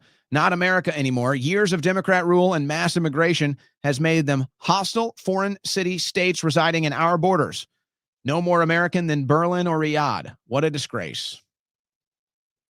I can't disagree with anything. I can't disagree with any of that. Why do we tolerate it? Why are we dealing with this? So I'm saying, these are the real issues our country is facing. These are the real things that we should be tackling and addressing. And, you know, it's like, I understand the Trump loyalists to a certain degree, and I agree with them in that the only thing that's guaranteed is now. The only thing that's guaranteed is life is right now. So I understand and actually agree that, you know, we've kind of got a once in a lifetime shot here with President Trump. And there's no guarantee what comes next after President Trump. So why aren't we doing what needs to be done? Why aren't we actually fixing our country? Now, again, I understand why Trump is trying to do trade negotiations and peace negotiations. I do understand where he's coming from with this. I can't knock the man for wanting to accomplish world peace, but it's not happening. I can't knock the president for trying to negotiate trade deals that benefit our country and fix the trade deficit to help our economy. I actually support that, and maybe that can happen. But this is where people are just so sick of the Republican Party. This is why people are so disenfranchised with the Republicans, because they don't do anything that benefits the country. They play political football games, they play tiddlywinks with the Democrats, and then they rush in front of a microphone and a camera to talk about it.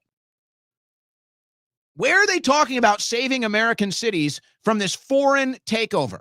Where are they talking about saving American cities from the violent crime epidemic? Where are they talking about saving the average American who's struggling to get by? Cutting all these welfare programs, cutting all the foreign aid. They don't do anything with any substance ever. So people are sick of it. And we'll see. We'll see just how sick of it they are in the midterms. I'm not cheering for the Democrats to win. It's going to be a nightmare if they win. It'll be worse. But at the same time, the Republicans will have nobody to blame but themselves. Nobody to blame. If they actually did what Republican voters wanted them to do, then people would show up and vote. But it happens every time. The Democrats get into power. People get sick of what they do. So they go vote for the Republicans. And then the Republicans don't do anything to fix it. So they sit out and they don't vote until it gets bad under Democrats again. That's the political cycle we're in. And so some of us are just bashing our heads against the wall here. Like, hey, can we end this political cycle? Can we stop this uniparty cycle? Can we actually have Republicans do stuff that benefits America and helps the average American's lifestyle, affordability, cost of living, all of this stuff? Like, can we actually do? No. More foreign aid, more foreign wars, more political football for the uniparty to distract us with. So people are just sick of it.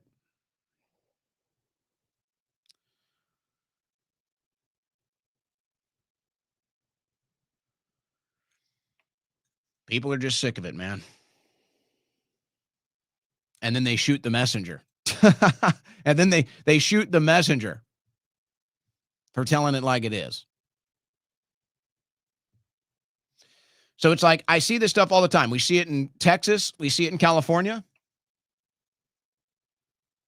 So what's the response going to be? California sheriff explains how easy it is for illegals to vote. Will there be any response to this?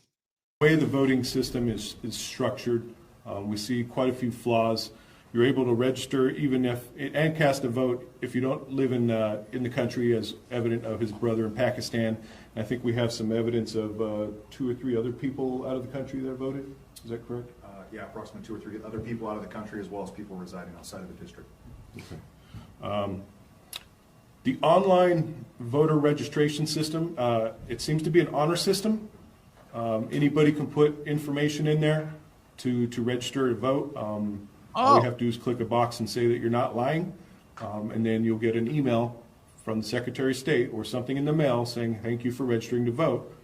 And there you Now, it'd be nice if we could actually live in a high trust society where you could have things based off the honor system, and nothing would be a perfect example, but you could at least have enough of an honor system and the vast majority of people honoring it that you can live in a high trust society. Well, we don't have that, folks. Sorry. Don't have it.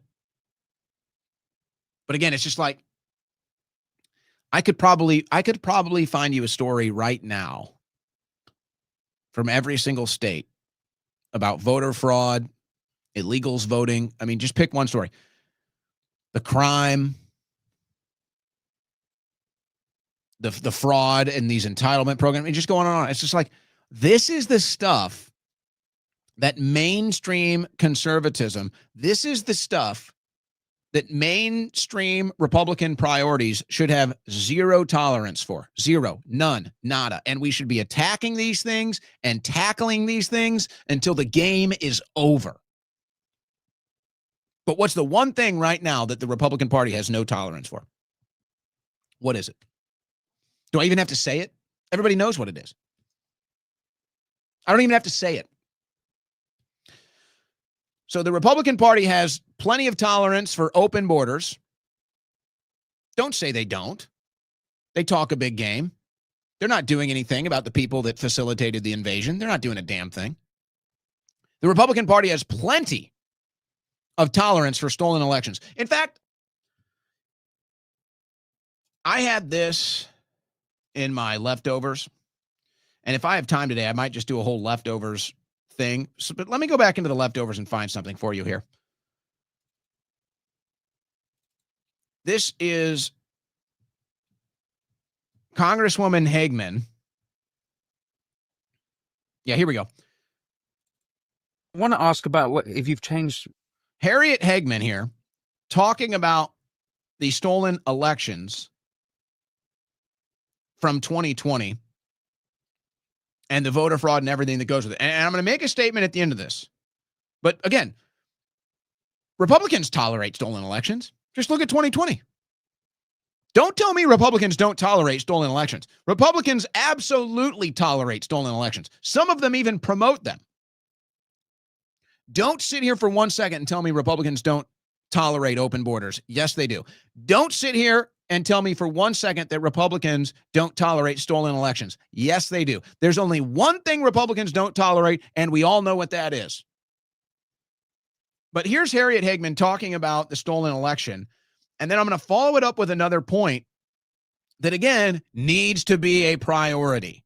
Position on what happened in the 2020 election. Oh, I think it was rigged. You think it was rigged? Yeah, I know more now than I did then. What do you All you know? have to do is in February of 2021, there was a Time magazine article that was published, and it was about Mark Zuckerberg investing $500 million in a Get Out the Democrat Vote campaign, and they focused on the swing states: Wisconsin, Minnesota, Michigan, Pennsylvania, Georgia, Arizona, and they focused, and what they did is they basically did what I would refer to as agency capture, and they went in and they captured the county clerks and the secretaries of states in these states, and they basically said, we have a Get Out the Vote campaign program, and if you will implement it exactly the way that we say that you must implement it, we will give you massive amounts of money to run your elections. Mm-hmm. But if you do not run it the way that we say, then we can claw all that money back. Well, think about it. If you're a small county in Wisconsin and you get $300,000 from Mark Zuckerberg's foundation to make sure that there are drop boxes in your Democrat heavy areas, that there are that you've got an RV going around and hauling people into the polling places to vote. When you do that, if you do not carry out, you take that money, you sign that contract, and you do not do exactly what that foundation said, you were going to have to use public money to pay it back. You most likely would have ended up in prison. I mean, that's just one example of the way that the election was rigged. The Mark Zuckerberg money was huge. $500 million concentrated in Democrat counties for the purpose of getting out the Democrat vote. How do you know it was to get the Democrat vote out? Because how does it exactly do? What are the mechanics of that? Mostly Of how highlighting it functions? and it was illegal by the standards where you have to have equal opportunity. They intentionally only went into blue areas so that they could get out the Democrat vote. And that's why when you look at these maps, aside from all the voter fraud, all the blue areas like Atlanta and Philadelphia, the blue areas in these swing states had such increased voter turnout. It's because that's where the Democrats targeted the money, specifically Mark Zuckerberg. Now, hold that thought for a second. And I do wonder, because Trump is obviously aware of this, I wonder if Trump hasn't brought some of these people in there that ran these illegal operations and said, hey, here's the deal. I'm going to let you get away with it, but you're going to pay. You're going to pay. So you're going to pay $200 million for this, or you're going to pay $200 million for that, or we're going to take your money because of what you did. We won't put you in jail. We won't go after you with the justice system, but we're going to make you pay somehow. You're going to pay for this. Maybe you're going to pay for the ballroom, whatever it is. You're going to invest in American businesses, whatever the deal is. Maybe Trump is doing that. But that's just one angle of it. I want to remind everybody listening, and for some of you, you might not even be aware of this.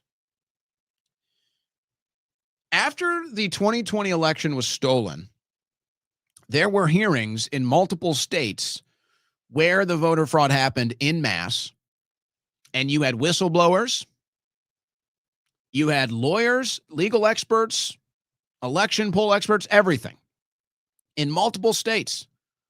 Pennsylvania, Georgia, Arizona, Nevada, Michigan, Wisconsin, Ohio. Folks, they already had the court hearings. Every piece of evidence that you would need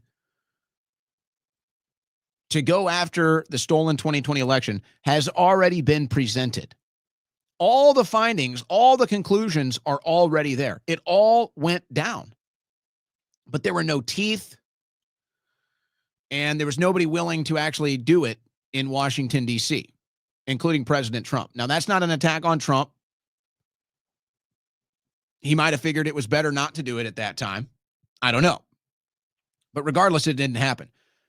So why am I saying this? The point is, it's already out there. And it's like, what do we do? If they can steal an election and nobody goes to jail, then we don't even have a country, folks. We don't. We have nothing. We have a banana republic. But that's what they did. They stole an election and they got away with it. And it's like, do we have to sit here? Because maybe many of you weren't there. Maybe many of you weren't paying attention at the time. Do I have to go back? Do we have to go back and just like reintroduce this stuff to the public now, 5 years later? Do we have to reintroduce to the public Rudy Giuliani and his legal team, all the election polling experts that talked about the anomalies, all the people that talked about the anomalies on the actual voter sheets and how some were illegal, all the mail-in voting experts that said, yeah, these are fake ballots. I mean, it's just on and on and on. The video from Atlanta where they're literally pulling out secret stashes of ballots, running them through the tabulators multiple times. That's another way they ran up the tally. Is they just ran the same tranche of ballots through the thing multiple times to increase the lead for Biden. They literally got caught. It all came out in court, and then nothing happened. So it's like, we don't have to relitigate the 2020 election. We don't have to relitigate this stuff. We just have to go back and pull it back up and say, okay, here we are. Let's actually do something about it now. And nobody is. So you see, there it is again. And when you understand this, you understand why the country is not getting any better. And you can say, oh, yes, it is. Well, guess what? Most Americans disagree with you. In fact, 60% of Americans say the country is heading in the wrong direction. And a lot of those people voted for Trump, by the way. Those are just numbers.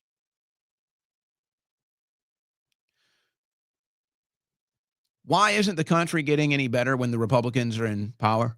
When they're supposed to be the better party? They're supposed to be the good guys? Well, why don't they improve anything? Because they have no interest. The Republican Party tolerates stolen elections. The Republican Party tolerates open borders and invasions. And the Republican Party tolerates our money being stolen and laundered. They tolerate all of it. Don't tell me they don't. All the evidence is right there in front of you. They've tolerated it forever. They still tolerate it to this day. And the one thing the Republican Party doesn't tolerate is you having a different opinion or a disagreement on foreign policy. That's the one thing they don't tolerate. But you can steal an election and they'll let it go. You can steal our money and they'll let it go. You can invade this country and they'll let it go. But the minute you have a disagreement on foreign policy, they're coming down on you because that is intolerable.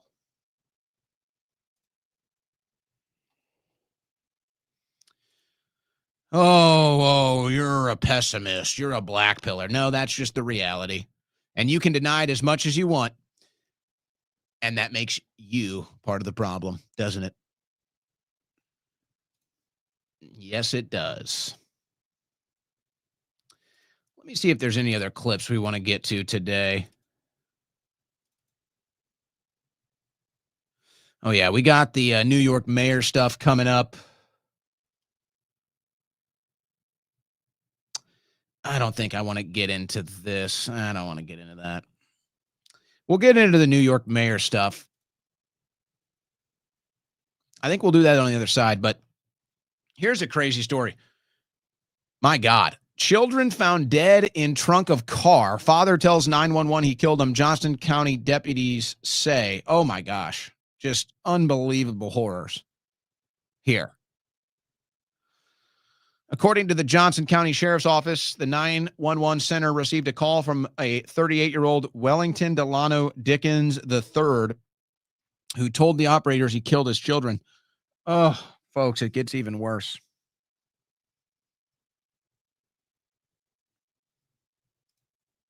It turns out he was already known to police, had 7 priors, including child abuse.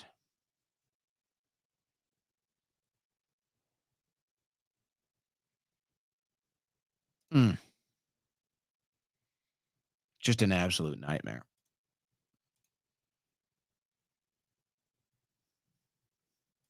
It's really sad. And again, folks, we tolerate this. Yeah, we tolerate this. Yeah, we do. All of us. We're all to blame.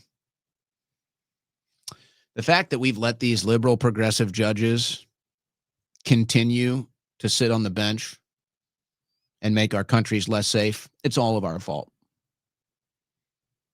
It's all of our fault. And it's time we start thinking about it that way.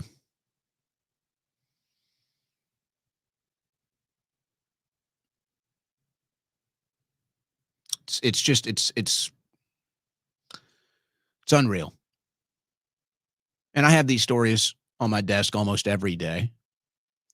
A violent criminal with multiple priors, violent crimes, multiple prior arrests, released by a liberal judge, released by a blue activist in a robe on a bench. And the violent criminal gets back out of jail and commits more violent crime and sometimes kills, sometimes rapes, sometimes kidnaps, sometimes all three. And we just sit here and tolerate it. We just sit here and put up with it. And it's all about framing. It's all about delivery. If the American media wanted to stop this, they could. If the American media wanted to prioritize any of this and shine a light on any of this and make these the big issues so that something gets done, they could, but they don't. They never do. And, I guess that's what I really want out of this show. And it can't be just me, obviously. But let's just talk about the alternative media. And this is why watching what's happened to the independent media after Trump got elected has been so sad to see, because so many of them have sold out. So many of them have gotten compliant, complicit. They've turned into complete shills. This is what we were supposed to be doing. This is what We Are the Media Now was supposed to mean. We were supposed to force these things into the American household and then into the American political decisions. But most people just want to do slop now. And look, I'm fine with that. I do slop sometimes. I admit it. Sometimes I like to slop it up, especially on weekends. I really like to slop it up on the weekends. It's all good. There's no hate here.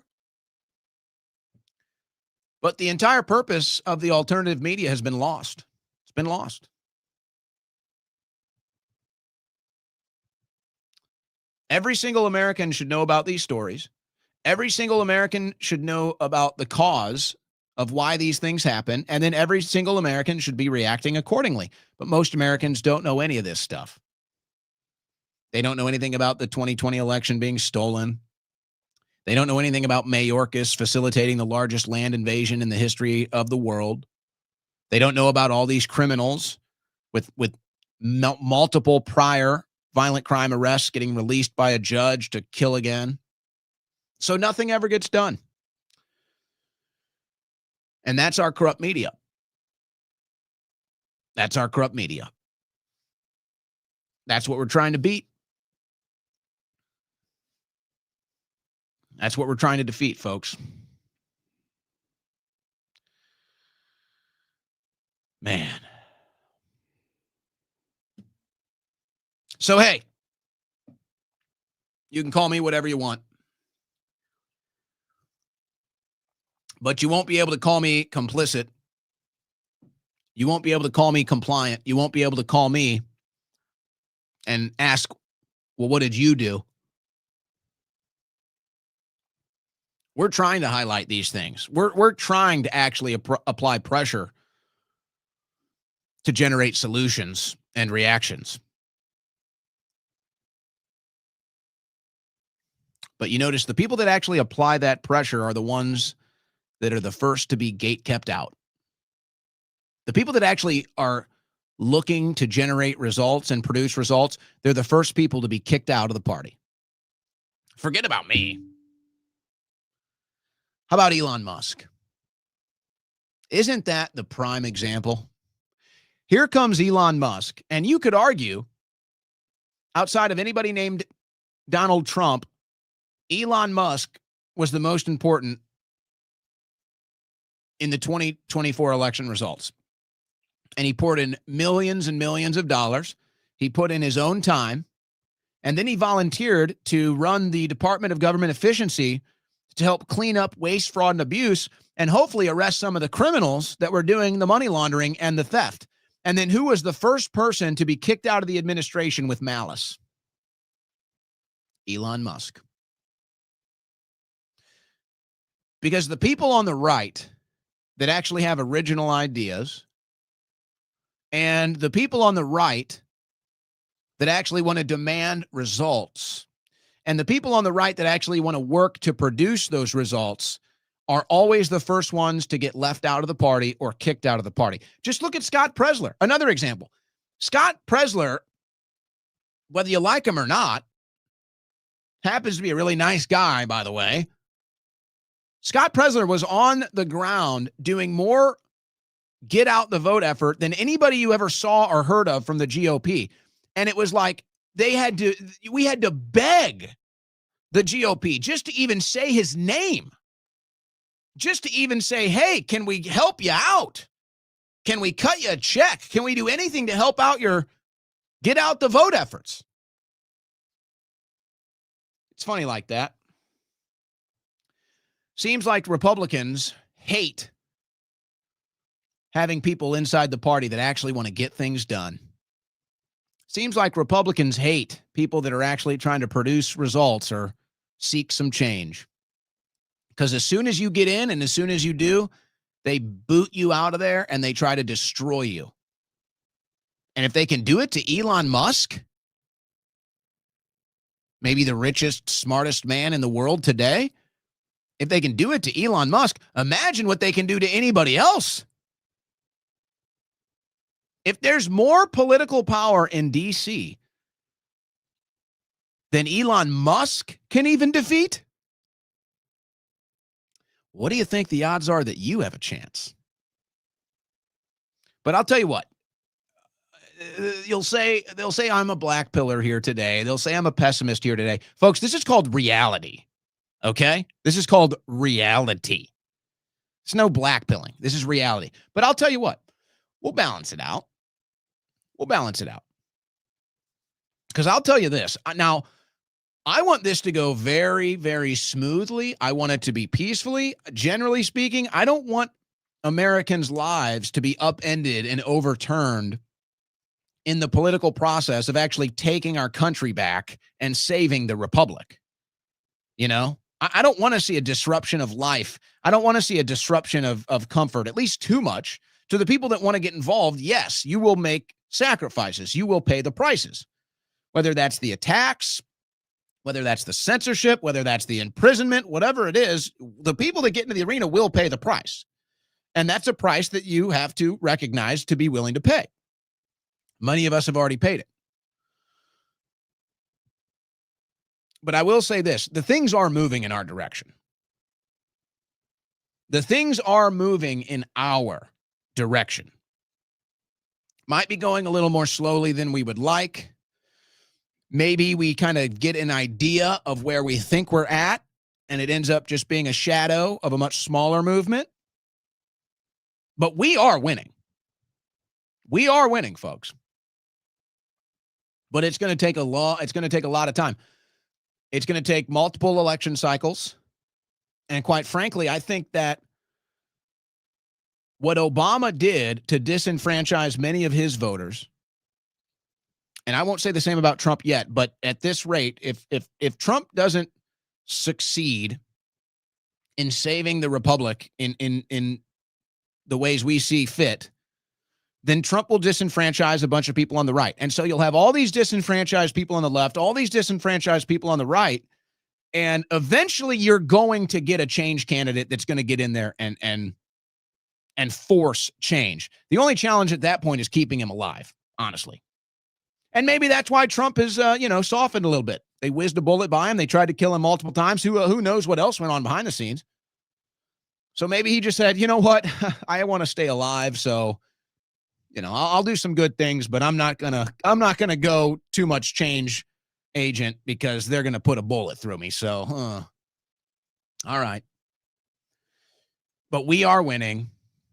Our ideas will win out. We are the truth tellers, and eventually everybody sees things our way. So I do believe that. I do believe we are going to see, however you want to phrase it, we're going to save the world from the evil corporate global government that they're trying to bring down.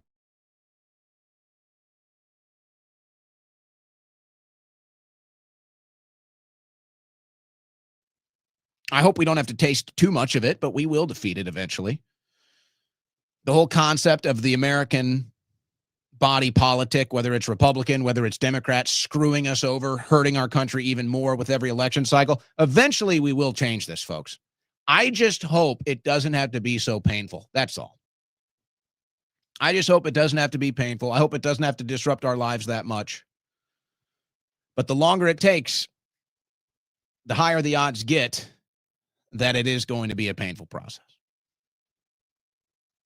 And I'll say this as we close out the second hour. Now, I think Steve Bannon was mostly just reaching for headlines when he said that Trump is going to run again in 2028 and he's going to win and he's going to get 8 straight years. I think Bannon is mostly reaching for headlines. But I wouldn't be shocked. I wouldn't be too shocked if people call for that. Now, I don't know if Trump could even realistically do that, considering his age. So I don't even know if he wants to do that or if he could do that considering his age. But I will just say this. When Bannon says it's what America needs, there is a degree of accuracy to that. Because we should have had 8 straight years of Trump uninterrupted from 2016 to 2024. That's what we should have had. And with the same energy that we got Trump elected the first time with. But it was all railroaded by COVID and then completely destroyed by Biden. So you could argue that Trump does deserve 8 straight years as president, and maybe even America needs 8 straight years of a Trump presidency to really get the full scale and scope of the agenda, which got cut dead in the water after they stole the 2020 election. Now, this Trump is different than the 2016 Trump. But I wouldn't be surprised if those voices start making those calls a little more loudly, whether that's because they're reaching for headlines or whether they actually believe it. But I wouldn't be surprised if you don't hear more of that. I would not be surprised if you don't hear more calls for Trump to run again in 2028. I don't think Trump wants it. Quite frankly, I don't even know if he could do it. But don't be surprised if that becomes a story here in the very near future. You're listening to the Owen Report on the Win Network.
On the cutting edge of news and analysis, the Owen Report with Owen Schroyer.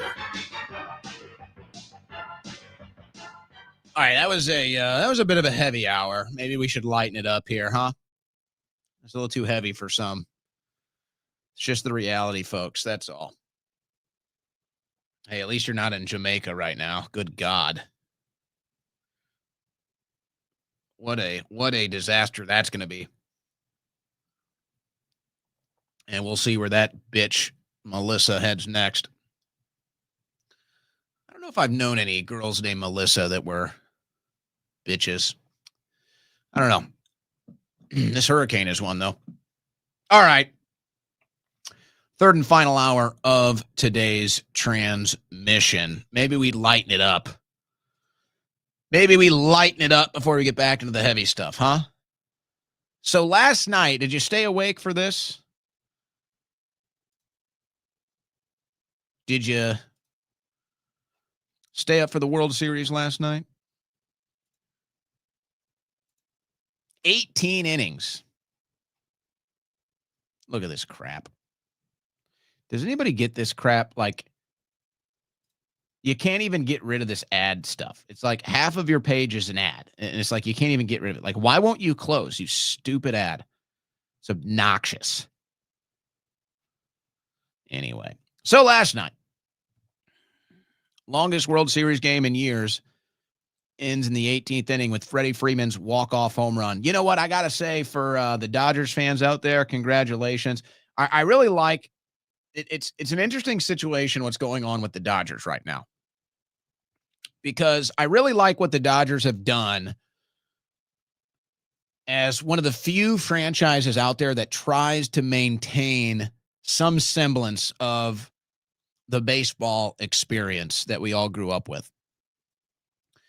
And by that, I mean they try to put players on their team that actually play the game the way we watched players play it growing up.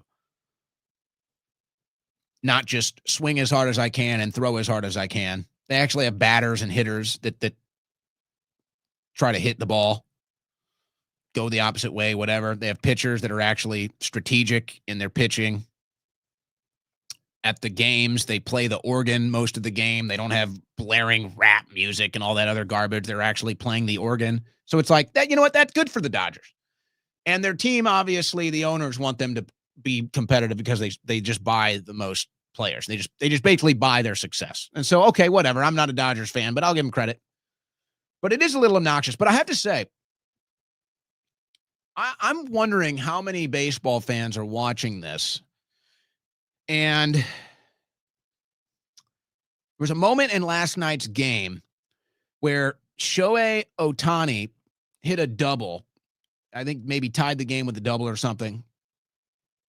And he's standing on second base and he's doing a dance, which all the dancing and stuff is obnoxious. Like, go play softball if you want to do the dancing and the cheerleading. That didn't used to exist in baseball. Now everybody's got to dance.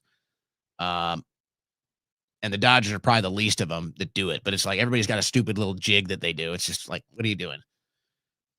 So I'm wondering how many people feel this way.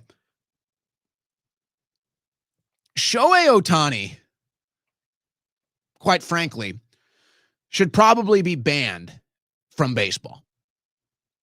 And I know why they let him get away with it. Oh, no. It was his translator doing the betting. Ohtani was the victim, guys. He didn't know the translator was going into his bank account. Ohtani had no idea someone was draining his bank account of millions of dollars. He was the victim. And it just so happens that those days where the bets were made for Ohtani not to play well, it just so happens that he didn't play well on those days. It's all just a coincidence. You know, Shohei Ohtani, a baseball machine, a baseball robot, the worst games of his career, it just so happens his translator made huge bets during those games, right? Okay. please. Please. Not buying it. Not buying it for 1 second. And you know what? Maybe I would understand it from Major League Baseball. Ohtani was a young player at the time, and he's obviously the best player in the world today. So you got to have that in the major leagues. All right, I get it. I get it. But you know what? You bastards won't even let Mark McGwire or Barry Bonds or Pete Rose in the Hall of Fame? And Major League Baseball wants to sit here and pretend like they have the most integrity, and they're going to protect the integrity of the game. So if you use steroids, or we think you use steroids, we're going to make sure that you're not into the Hall of Fame, and we're going to make a big thing of it. And then there's Pete Rose, who gambled on his team to win as a manager. He bet on his team to win. And then they're going to pretend like Ohtani wasn't throwing games. It's a little bittersweet, I have to say. Now, I would have rather, they should have just come out and be honest, but of course you couldn't do that because Ohtani would be in jail, and then you'd have to ban him from Major League Baseball. So, in my opinion, they let him get away with it. But it's kind of bittersweet to know that Major League Baseball would besmirch people like Mark McGwire and Barry Bonds and Pete Rose, who did more for the game in their eras than anybody else. And they'll pretend like they care about the integrity of the game. And then they're going to let Shohei Ohtani, who in my opinion was clearly caught throwing games, and you can say he was a young guy, whatever, he made a mistake. But, I mean, come on. And he's going to be out there dancing around during the World Series, and we're just supposed to pretend like, oh, yeah, everything's fine here. Just let him in then. Let them all in. Let all the steroid-era players into the Hall of Fame and celebrate Pete Rose as one of the greatest hitters in baseball history. Stop it. You don't care about the integrity of the game. You clearly don't. All you care about is money. And all you care about is expanding the game into Asia, expanding the product and the profits into Asia. And so you kept Ohtani around. Fine, I don't blame you. You sacrificed your integrity for a buck. So fine. It's time to bring in Mark McGwire. It's time to bring in all the steroid era guys. It's time to bring in Pete Rose. It's time to bring them all in. If I'm going to have to sit here and watch Ohtani, who in my mind is a gambler and a cheat, maybe the greatest player in the world, but a gambler and a cheat in my mind, and we're going to sit here and we're going to have to endure that in the World Series, but I can't go to the Hall of Fame and see Barry Bonds or Mark McGwire or Pete Rose or Roger Clemens. Screw you. But hey, congratulations to the Dodgers. The best team money can buy. All right, Mom Donnie. Just a little sports for you. Just lighten the mood. I guess it's not that light anyway, is it?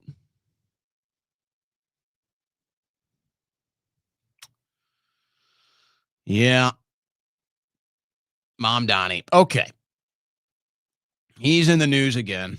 Mom Donnie says New York PD boots on your neck were laced by the IDF in vile video. Oh, here we go.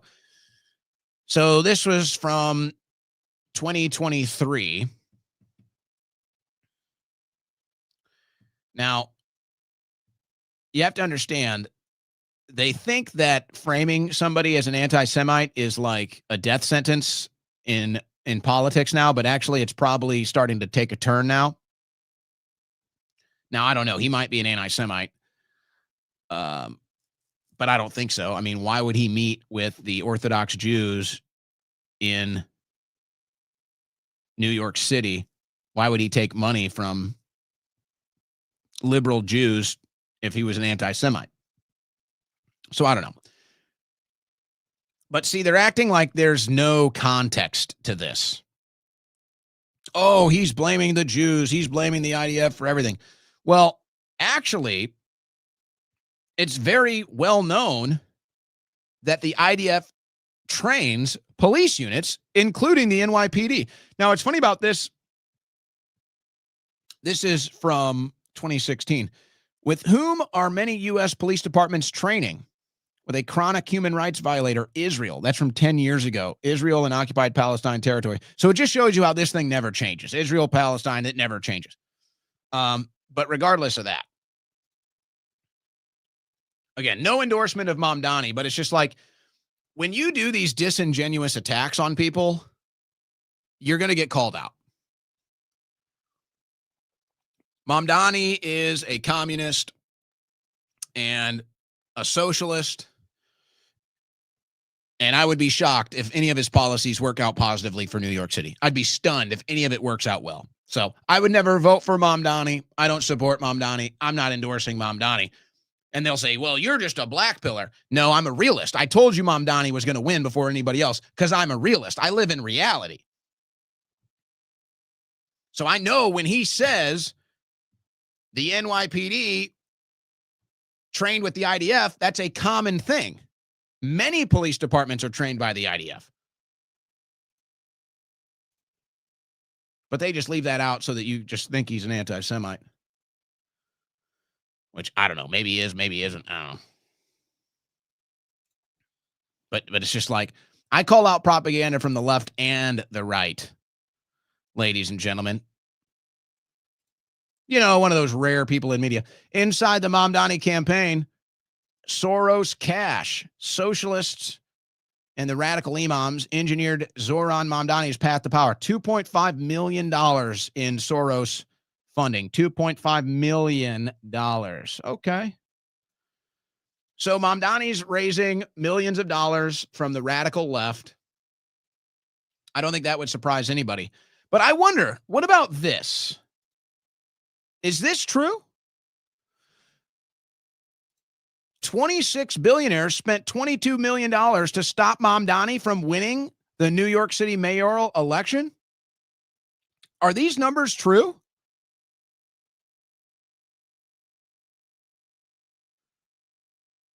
Bloomberg, 8.3 million. Bill Ackman, 1.75 million. The Tisch family, isn't that the New York police commissioner? Tisch family, 1.2 million.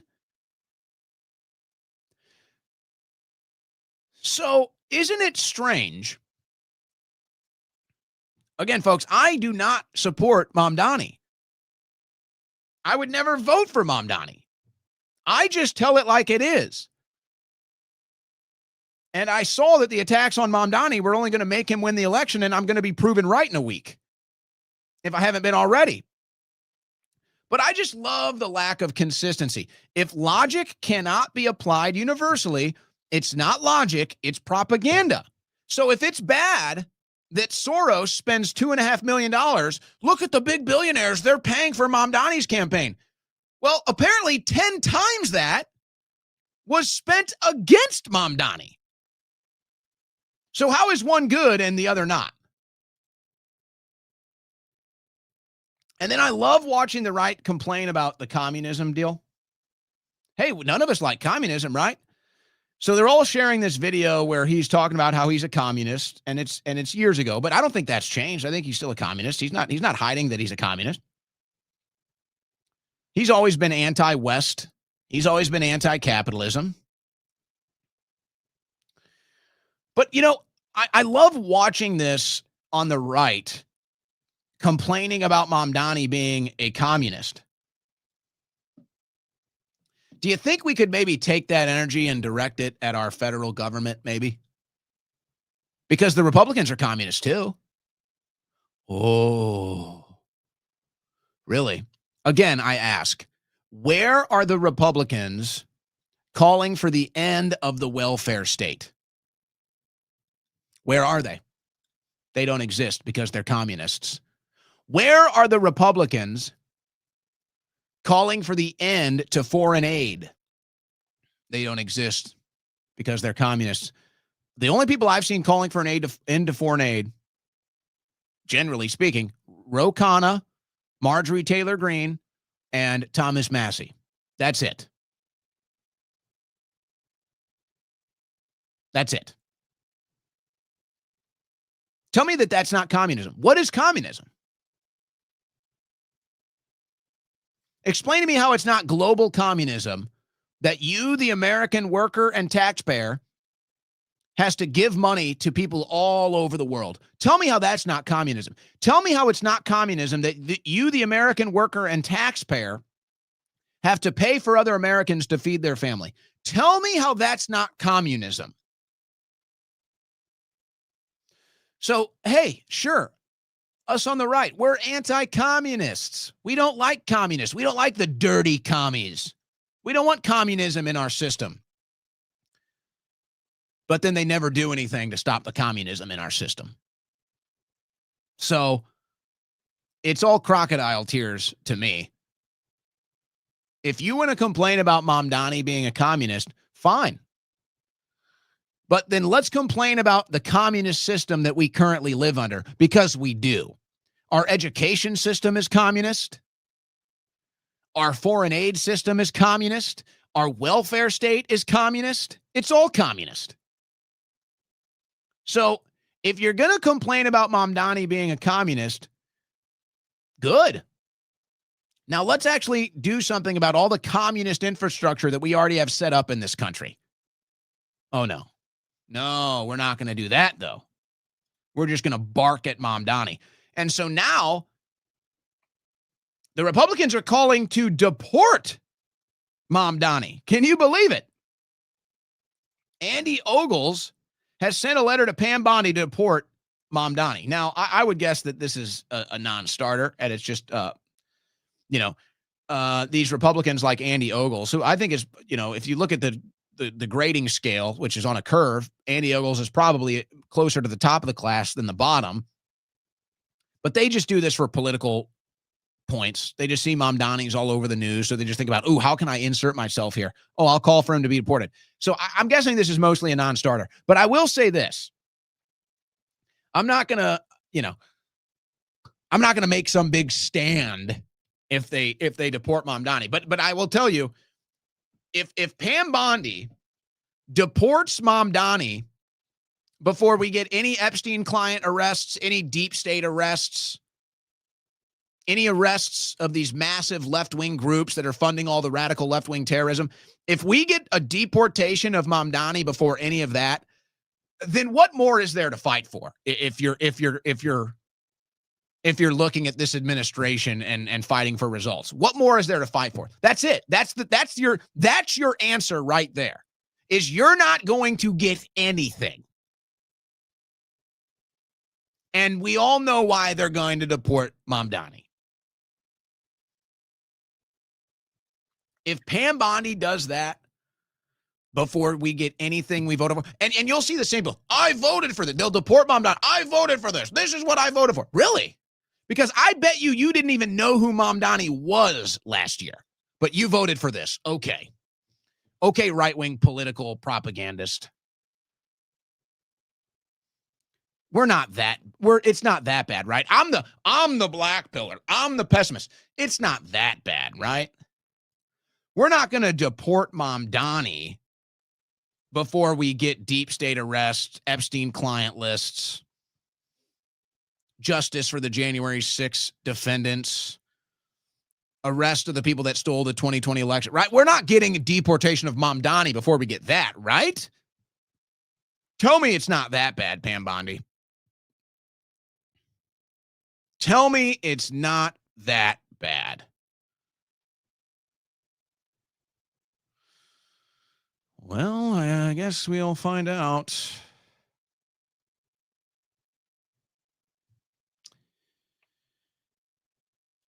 I think it's people just trying to get political points, trying to get their name and face in the news, because Ogles did do a media tour talking about this. So it's like, oh, you file a petition and then they invite you on the news. So, hey, if we're deporting communists, okay, let's start. There's about 100 or 200 of them in our Congress right now. Where are you going to deport them? There's a bunch of them sitting on the bench as judges. When are you going to deport them? There's a bunch of them in the education system When you're going to deport every communist? Now that I could, maybe I'll get behind that. If you want to deport every communist. But that's not what they're going to do. That's not how it's going to go. All right. Level of media access remains unclear in Tyler Robinson case. So this is the suspect of the Charlie Kirk shooting. And they won. His lawyers won. He gets to wear plain clothes in the courtroom now. But they're debating whether or not there'll be media access. Let's read this story before I really get into my thoughts here. The man accused of shooting and killing Charlie Kirk in September was back in court. A judge made several rulings on how this case will move forward on Monday, but two key issues remained unsolved: how much media coverage will be allowed and whether some future hearings will be held virtually.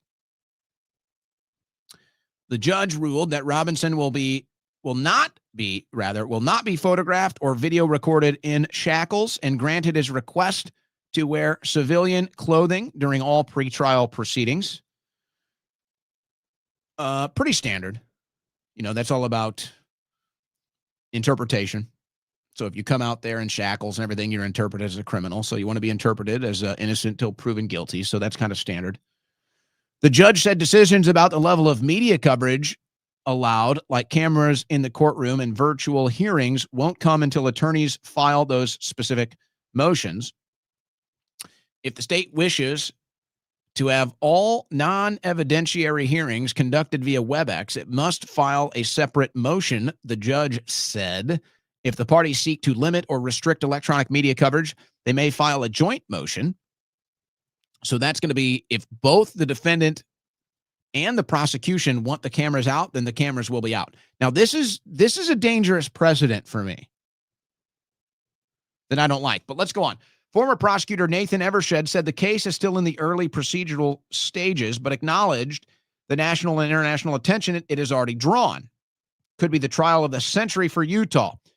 He noted that because the case involves allegations of a political assassination, security seems to be the key focus. Well, isn't that the entire point of the allegations? It's not involving it. That's the entire allegation. And so then there's security concerns, political concerns, and on and on and on. Now, here's my fear. Here's my fear when I'm seeing this.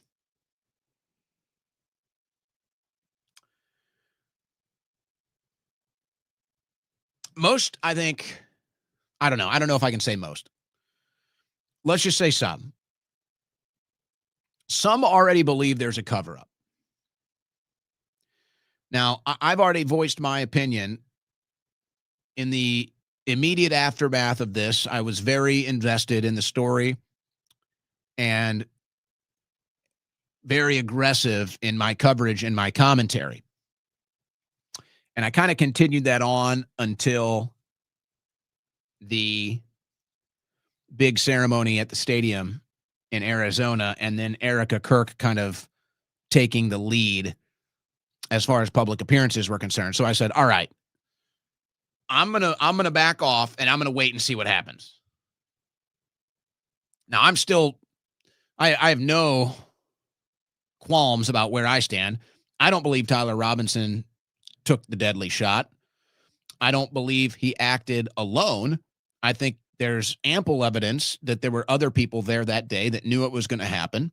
I think that the evidence points to the wound on Charlie's neck being an exit wound. So I don't believe the official narrative one bit. But I'm to the point where it's like something is going to drop. The next shoe is going to drop. They have to give us something. And if this is all they give us, then it's over. Then they covered it up. I mean, I don't know what other conclusion you can reach, folks. I mean, this is ridiculous. 30-6 to the neck come on, stop it. Tyler Robinson shoots a cold shot like a trained professional sniper on the roof and then is off the roof within seconds after the shot. I mean, stop it. It's ridiculous. The official narrative is ridiculous, if not outright impossible. But I said, okay, that's where I'm at. That's my conclusion. I'm just going to leave it right there until the next wave of information or whatever the next shoe drops on this, and then I'll see where I want to go next. Folks, if they don't let cameras in this courtroom and they basically run this case open and shut, do you have any idea how bad that is going to look? Do you have any idea how bad that is going to look? This needs to be an extremely transparent case. And since it's at the state level, there should be no issues with that. But see, if both sides and the judge decide that we're not going to let people see it, you think it's bad now? You think the conspiracy theories are bad now? If they open and shut and cover up this case in the courtroom, folks, it's going to be bad. It's going to be bad. So I hope they don't do that. Because, I mean, it could go either way.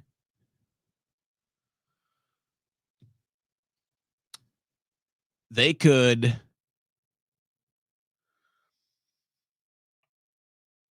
convince you, if you doubt the official narrative, they could present evidence that convinces you. Or the defense could present evidence that destroys the official narrative. If they don't let cameras or media into this courtroom, folks, it's going to be a massive scandal.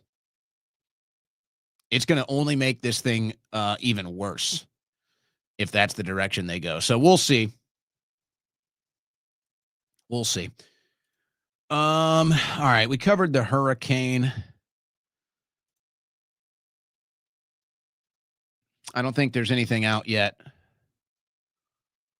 as far as the damage. It has just left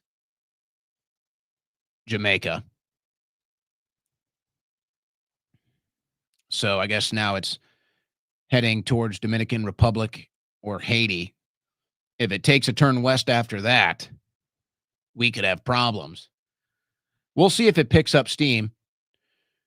But boy, oh boy, I bet you the damage that's about to be seen from that in Jamaica is going to be really bad.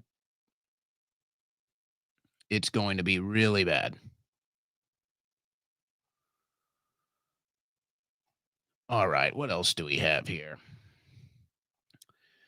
You know, I got some of this other Fuentes stuff. I don't really want to get back into it, but I will say it's funny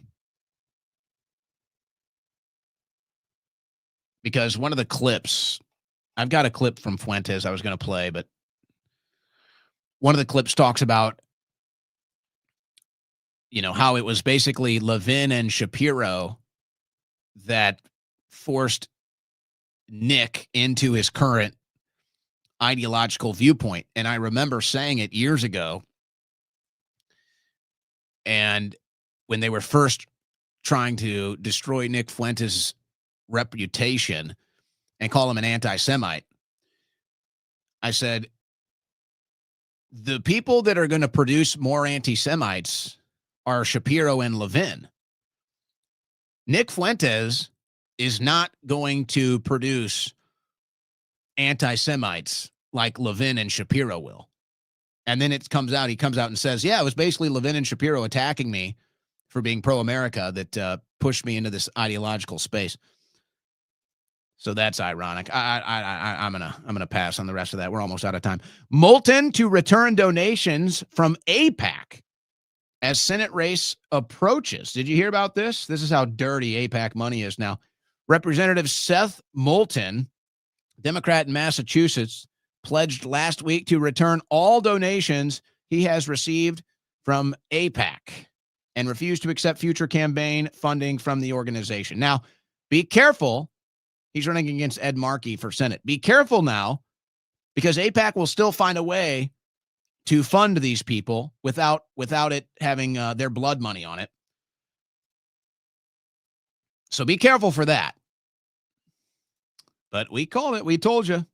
AIPAC candidates will be unelectable It's actually happening faster than I thought. It actually looks like it's going to be maybe even 2026 where AIPAC candidates become unelectable. That app, I thought it would be maybe 2028 at the earliest. Looks like it might be 2026 now.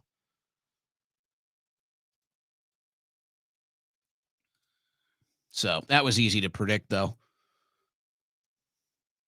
Only the political propagandists don't see that. Trans and non-binary identities are indeed in free fall in college-age Americans. You know, what might be more astounding about these graphs here from Benjamin Ryan, what might be more astounding was the rise. So it just shows how it was all indoctrination. It's like you didn't have any trans students, and then the communist, Marxist, liberal professors, the perverts, the pedophiles, they forced these kids to be sexually perverted and abused and then call themselves trans. And now that we're removing that ideology from the equation, what do you know? It's going back down to zero, where it belongs. How about that? How about that? Oh, did you see Texas Democrat Jolanda Jones says she will slash Republicans that bully her? Did she get arrested for death threats? No. No, that didn't happen. 2 illegals with 3 kids own a home and have $133,000 in bad debt that isn't tied to assets. All right, I want to play this short clip because I don't like doing like story time. Some people do like the story time, but when it ties into current events and news, I will do story time. Folks, Americans should be outraged at how your wealth and your heritage was just given away. It was given away. Everything that your ancestors earned was given away, folks. It was given away to non-citizens and illegal aliens. And I happen to know a lot about this, but this was on a podcast where they talk about how easy it was for these non-citizens and illegal aliens to get a house. It was easier for an illegal alien to get into the housing market than it was for an American citizen. That's how bad it was. Well, you guys also have that. How much debt you guys have? Oh, yeah. Over $100,000 of debt. That's not even the house. Literally. Wow, $130,000 of debt that is not the house. Well, you guys also have that. How much debt you guys have? Oh, so this is highlighting a story about non-citizens, and this goes beyond just this story, by the way. And this was a lot of the federal housing loans under the Biden administration, and they had other programs as well. But they basically, if you were a non-citizen, asylum seeker, refugee status, whatever it was that you came in under the Biden administration, they had multiple handouts and hand-ups for you to get into the housing market. And they had handicapped it so much that non-citizens and illegal aliens had like multi-layers of an advantage of getting into a home than even a U.S. citizen had. So 2 non-citizens with 3 kids and $133,000 in debt, and they were able to get into the housing market and get a home loan. Now,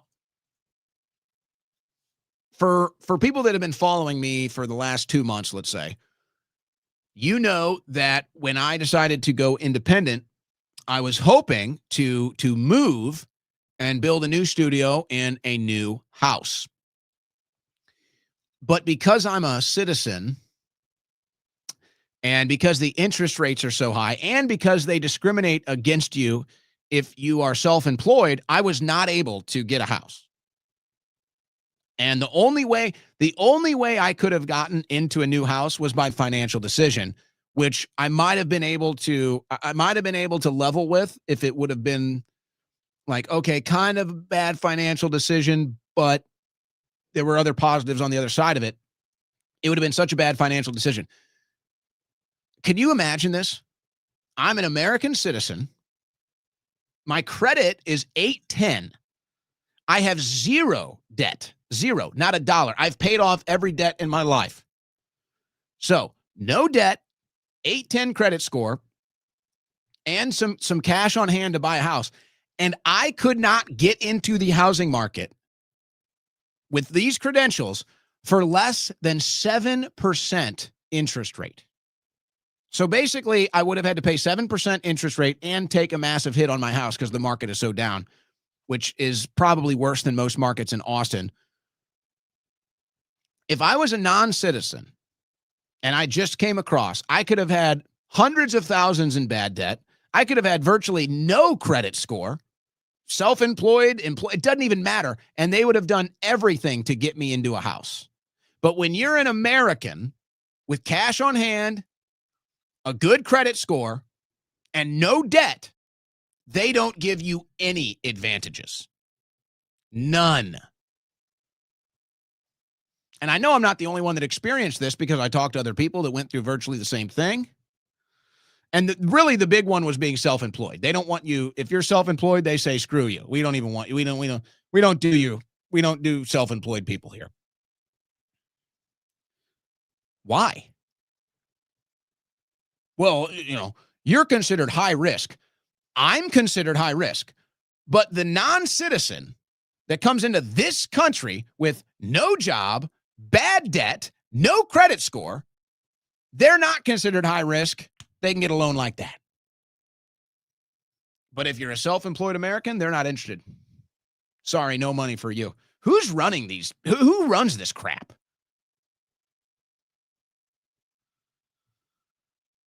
All right. I don't know if I want to get into the rest of it. Oh, Adam Kinzinger. So, honestly, how many of our politicians are just blackmailed? All right. Look, I don't really want to go down into this rabbit hole. I don't want to go down into my conspiracy theories, but I just got to say that it seems like everywhere I turn, there's eventually a closeted homosexual man with a gay dating app and nude pictures all over the internet that seems to be against all the American values. And I'm starting to think that this is not a coincidence. You know what I mean? I'm starting to think that there's a pattern here. Why is it all of these closeted homosexual men with gay dating app profiles are against every single American value politically? What is that pattern about? Is it Kinzinger too? So Stephen Chung, assistant to the president and White House director of communications, Stephen Chung, he was attacked by Adam Kinzinger, and I guess Kinzinger is like calling him fat and ugly or something. He's like, oh, well, this is you, and he posts a picture of his face. Well, I don't know. I guess Stephen Chung might be a personal taste for somebody. I don't know. So Chung responds, and he says, literally you, and it's pictures of Adam Schiff, I guess with his Grindr photos, a gay dating app, with his butt crack out. And he's showing off his tattoos, and Stephen's like, yeah, this is you. These are your tattoos. This is your gay dating app. Folks, look, I think we just have to kind of be honest about this beyond just like making jokes about Adam Kinzinger being a blackmailed faggot or Lindsey Graham being a blackmailed fag. Because we really, honestly, it's pretty clear at this point that conservatives don't really care if you're gay or not. You know, it's not really a no-go zone anymore for conservatives. So I think the gay blackmailing thing is probably going to come to an end, unless maybe people are married and they're trying to protect their family or something. But I think I think we need to have a serious moment here, and we have to ask ourselves, how many of these men are just blackmailed homosexuals? How many? Because it's not just the two that I've mentioned, right? I mean, there's a lot of them out there, and there's a lot of them that aren't even in politics. They're just in media. Do we have a problem? Do we have a problem here?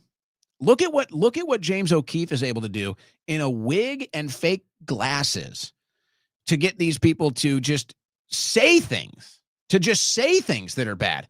Can you imagine what other people that might have these interests are doing? Other people that are just interested in the blackmail angle, they're not interested in the media angle. They're not interested in just exposing things like James O'Keefe. They're interested in blackmail. So instead of James O'Keefe like publishing this footage, the blackmail groups will take this footage and they'll say, hey, here's what we have on you. What can you do for us? Well, the answer to that is whatever we say, because you're our bitch now. Yeah, you remember that guy in the hotel room that made you his bitch? Well, yeah, you're our bitch now. You know this goes on. It's only a matter of how bad is it. And you know, you might think we would make a bigger deal out of this because that's kind of a national security concern. We're not talking about Eric Swalwell maybe getting into bed with a Chinese spy because he thought she was hot. Did he really have that much? I don't know. Is he controlled by a Chinese spy? Folks, you know, this is a serious national security concern. And, Corey, obviously, the Epstein blackmail ring, Epstein Island, whatever else goes on, financial crimes, sexual blackmail, there's all kinds of stuff they can get on you. This is why the Epstein list is so important. This is why figuring out how bad the blackmail operation in Washington, D.C. actually is, because really, it's one of our biggest national security concerns. If you have compromised politicians by blackmail, whether it's financial, sexual, or anything else, it's kind of a national security concern, don't you think? And I notice how the ones that are seemingly clearly blackmailed homosexual men, they all seem to love Ukraine. That seems to be the one thing that is just 100% consistent. They all seem to love Ukraine and that foreign aid. What is up with that? Who's blackmailing these people? You'd think it'd be a bigger story. Did you see this? By the way, they've got, I think, 2 suspects in the crown jewel heist of the Paris Museum. They've got 2 suspects. Apparently, they're not talking. They're not cooperating, but they're grilling them right now. And if they don't say anything by Thursday, I think they have to let them go. So they might be back on the streets because they have nothing on them. They're just suspects. So the German company, though, that made that ladder apparatus, the forklift ladder, they are running a new ad campaign. The German company that built the forklift used in the Louvre robbery, uses a photo of the heist to advertise itself when things need to be done quickly from Becker Machine Works. That's a good ad campaign. I don't need a forklift, a truck forklift, but if I did, you guys make a compelling point, I must say. I want to go to this video before we close the show. This is Bobby Sauce on X. Bobby Sauce. And I don't know how you can disagree with anything he says here. And I understand why some people that are fully bought into the left-right paradigm and why commentary like this offends them and scares them. But I don't know how you can disagree with anything he says here. This is Bobby Sauce talking about how there really are no sides. Sometimes I wonder if people understand that politically speaking, there are no sides anymore. And if you have a side that you unequivocally sit on, it's bootlick behavior at best, soggy brain behavior at worst. And what I mean by no side is that you can be generally speaking, agreeing with the opinions of the right, and more often than not being on the side of the right. Call it Republican, libertarian, conservative, whatever you want to call it. I'm not saying that you can't generally agree with those positions more often than not. But to just have a side and agree with everything that side does all the time, no matter what, never criticize it, or at the very least act like you're never going to criticize it, that's That whole thing is tossed now. And anybody that falls into that category, I do not trust at all anymore. It's like, did you know that you could have voted for Trump, like him generally speaking, but disagree simultaneously with a lot of the things that he does, but not be a leftist or not be a woke right or whatever the garbage terms that they came up with for the day? Did you know you could like Candace Owens and like Tucker Carlson, but not agree with every single thing that they say all the time? Did you realize you could like Nick Fuentes and thinks that he's right a lot of the time, but also disagree with some of the things that he said? Did you know that you could do that, both things simultaneously? Did you know that you could like all those people, but not hate Israel? Did you know that you could dislike that we're sending a ton of money to Israel and a lot of other countries because you want America to be first, while also simultaneously not be anti-J, antiseptic, or anything else? Did you know that you could do all those things simultaneously? Did you know that you could dislike people like Mark Levin and all these actual literal demon serpents that shill for that country while also not hating the country, not hating the people, not hating the religion or whatever else, but also dislike a lot of the things that are associated with it? Did you know that you can do all of those things simultaneously at the same time? And somebody could call you whatever name they want, but that doesn't change the reality of what's in your heart and your soul. It's actually big brain type stuff. And anybody that thinks that you're just one way or the other because you like one thing or agree with a set of things, but maybe not every single thing, that's all garbage, slop brain behavior. And do not feel bad because you feel that way, because there's more of us that feel that way than don't. Did you know that you could like jokes? Did you know that you could like jokes that go after any multitude of different things while also laughing at jokes at you and the things that you align with, and not be a bad person or a mean person or a hateful person or a blood libel or whatever other garbage that they're going to say? There are so many people that fall in this category that feel like they can't say anything or they get labeled as something. And I want you to know you have permission to not give a fuck what any person says and believe all that stuff, because the rest of us do. And people need to really understand that the reason that the national conversation, the reason that the zeitgeist is talking about these specific topics, people are like, oh, why do you care so much about that? Because that's what everybody's shoving down our throat. That's what's on the feed every single time we log in. That's all we see. So that's what we talk about. There's nothing wrong with that. There's nothing hateful about that. There's nothing bad about that. Don't feel bad. Don't listen to these people. We are all in this together.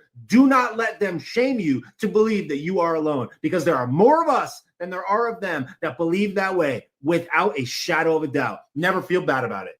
Sometimes I wonder. So let me reemphasize what he closed with there, and kind of express where this voice comes from, my voice that you hear every day. Forget about me. Everything that he said there is how the vast majority of Americans feel. And I would even argue more so on the right than the left. That's how the vast majority of Americans feel. And the reason why I say my voice is because what my voice is the closest thing to representing where the American people stand than anywhere else in the American media. Maybe Tucker Carlson, but even that's like a little bit advanced. Like, most people don't have that knowledge or intellect and that type of thought process. The way that I think, the way that I talk, the way that I feel is the most accurate depiction that you're going to get of the American people in the media, is right here. This is how most people talk. This is what most people think. This is how most people feel, is what you get from me. And the problem we have is that, one, it's really hard to make it in political media. It really is. Especially without the establishment somehow backing you. It's also really hard to crush this control that Washington, D.C., the swamp, has over all narratives and all talking points, which is driven through the mainstream media. So that's why when I see people that are attacking me for my opinion or the things that I think and say and feel, I just laugh. Because it's the realization that you people have no idea what you're talking about. If you think that you're attacking me for my thoughts, my opinions, my feelings, you have to understand you're attacking the average American person. And that's how it will be construed and that's how it will be consumed. So you're only hurting yourself. And you live in these bubbles. You live in these political bubbles. You live in these DC bubbles. And you don't realize there's an entire world outside of your bubble. And then I got to wonder too, do you have no friends? Like, do you have no friends? Do you talk to anybody outside of politics? Because it seems like you don't. So just understand,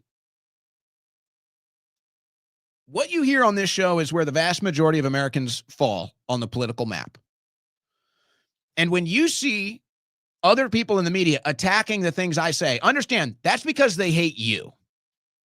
That's because they hate you. They don't like the way you think. They don't like the way you talk. They don't like the way you feel about things. I'm just the voice. I'm just the target. I'm just the straw man standing in front of them, voicing my opinion that has a decent following that they can attack and go after. They don't understand. I'm the average American. I'm the all-American Joe. And you just don't get it. So I'm wondering, why don't you get it? Is it because you're not interested in getting it? Is it because that your entire political opinion is bought and paid for? Or do you really just have no friends? Do you really just have no social life? Do you not even understand that there's an entire world outside of your political bubble? But, people will accuse me again. And, I get messages today. You're blackpilling. You're a pessimist. I'm just a realist, folks. I just tell it like it is. That's it. That's all. And most Americans that are paying attention are thinking and feeling and saying the exact same things that I am. So that's why I say we're winning. We are winning, but we don't control the scoreboard. We don't control the time clock. We don't control the officials. We're not the league managers. So the entire political apparatus wants you to think you're losing.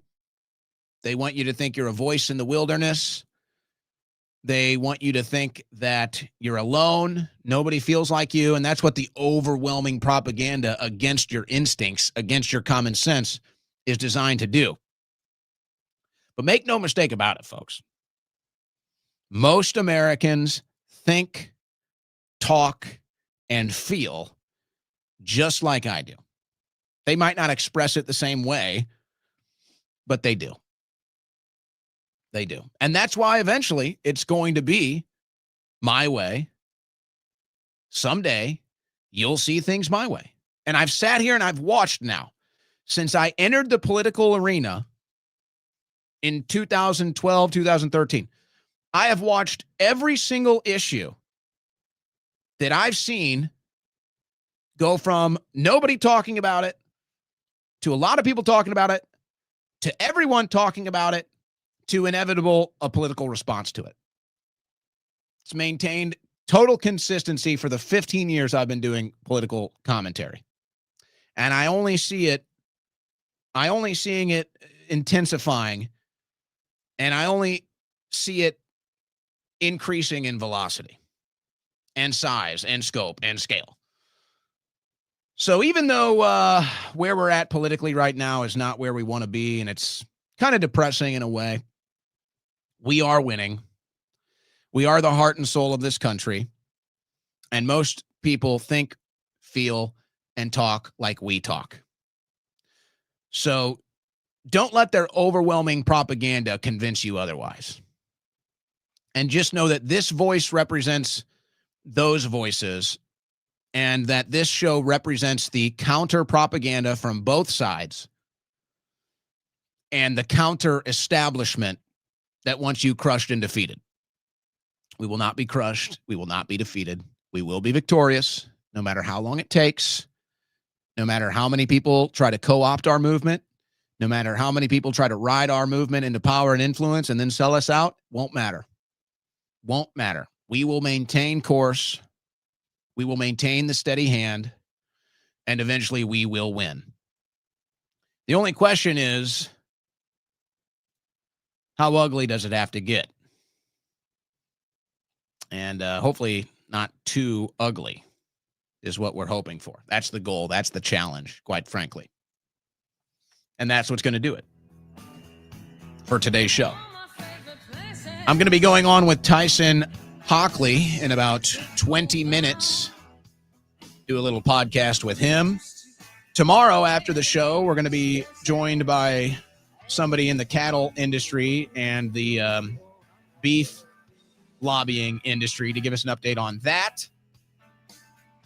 And then we're going to be doing an update on the ballistics reports from the Charlie Kirk assassination with Zeb Boykin on Thursday. So busy week yet to come. Thank you, everybody, for tuning in. Remember to support today's sponsor, My Patriot Emergency Food and Preparedness Supplies, mypatriotsupply.com/Owen. Godspeed and God bless. I stood on the back porch. There was nobody home. I was stunned and amazed. My childhood memories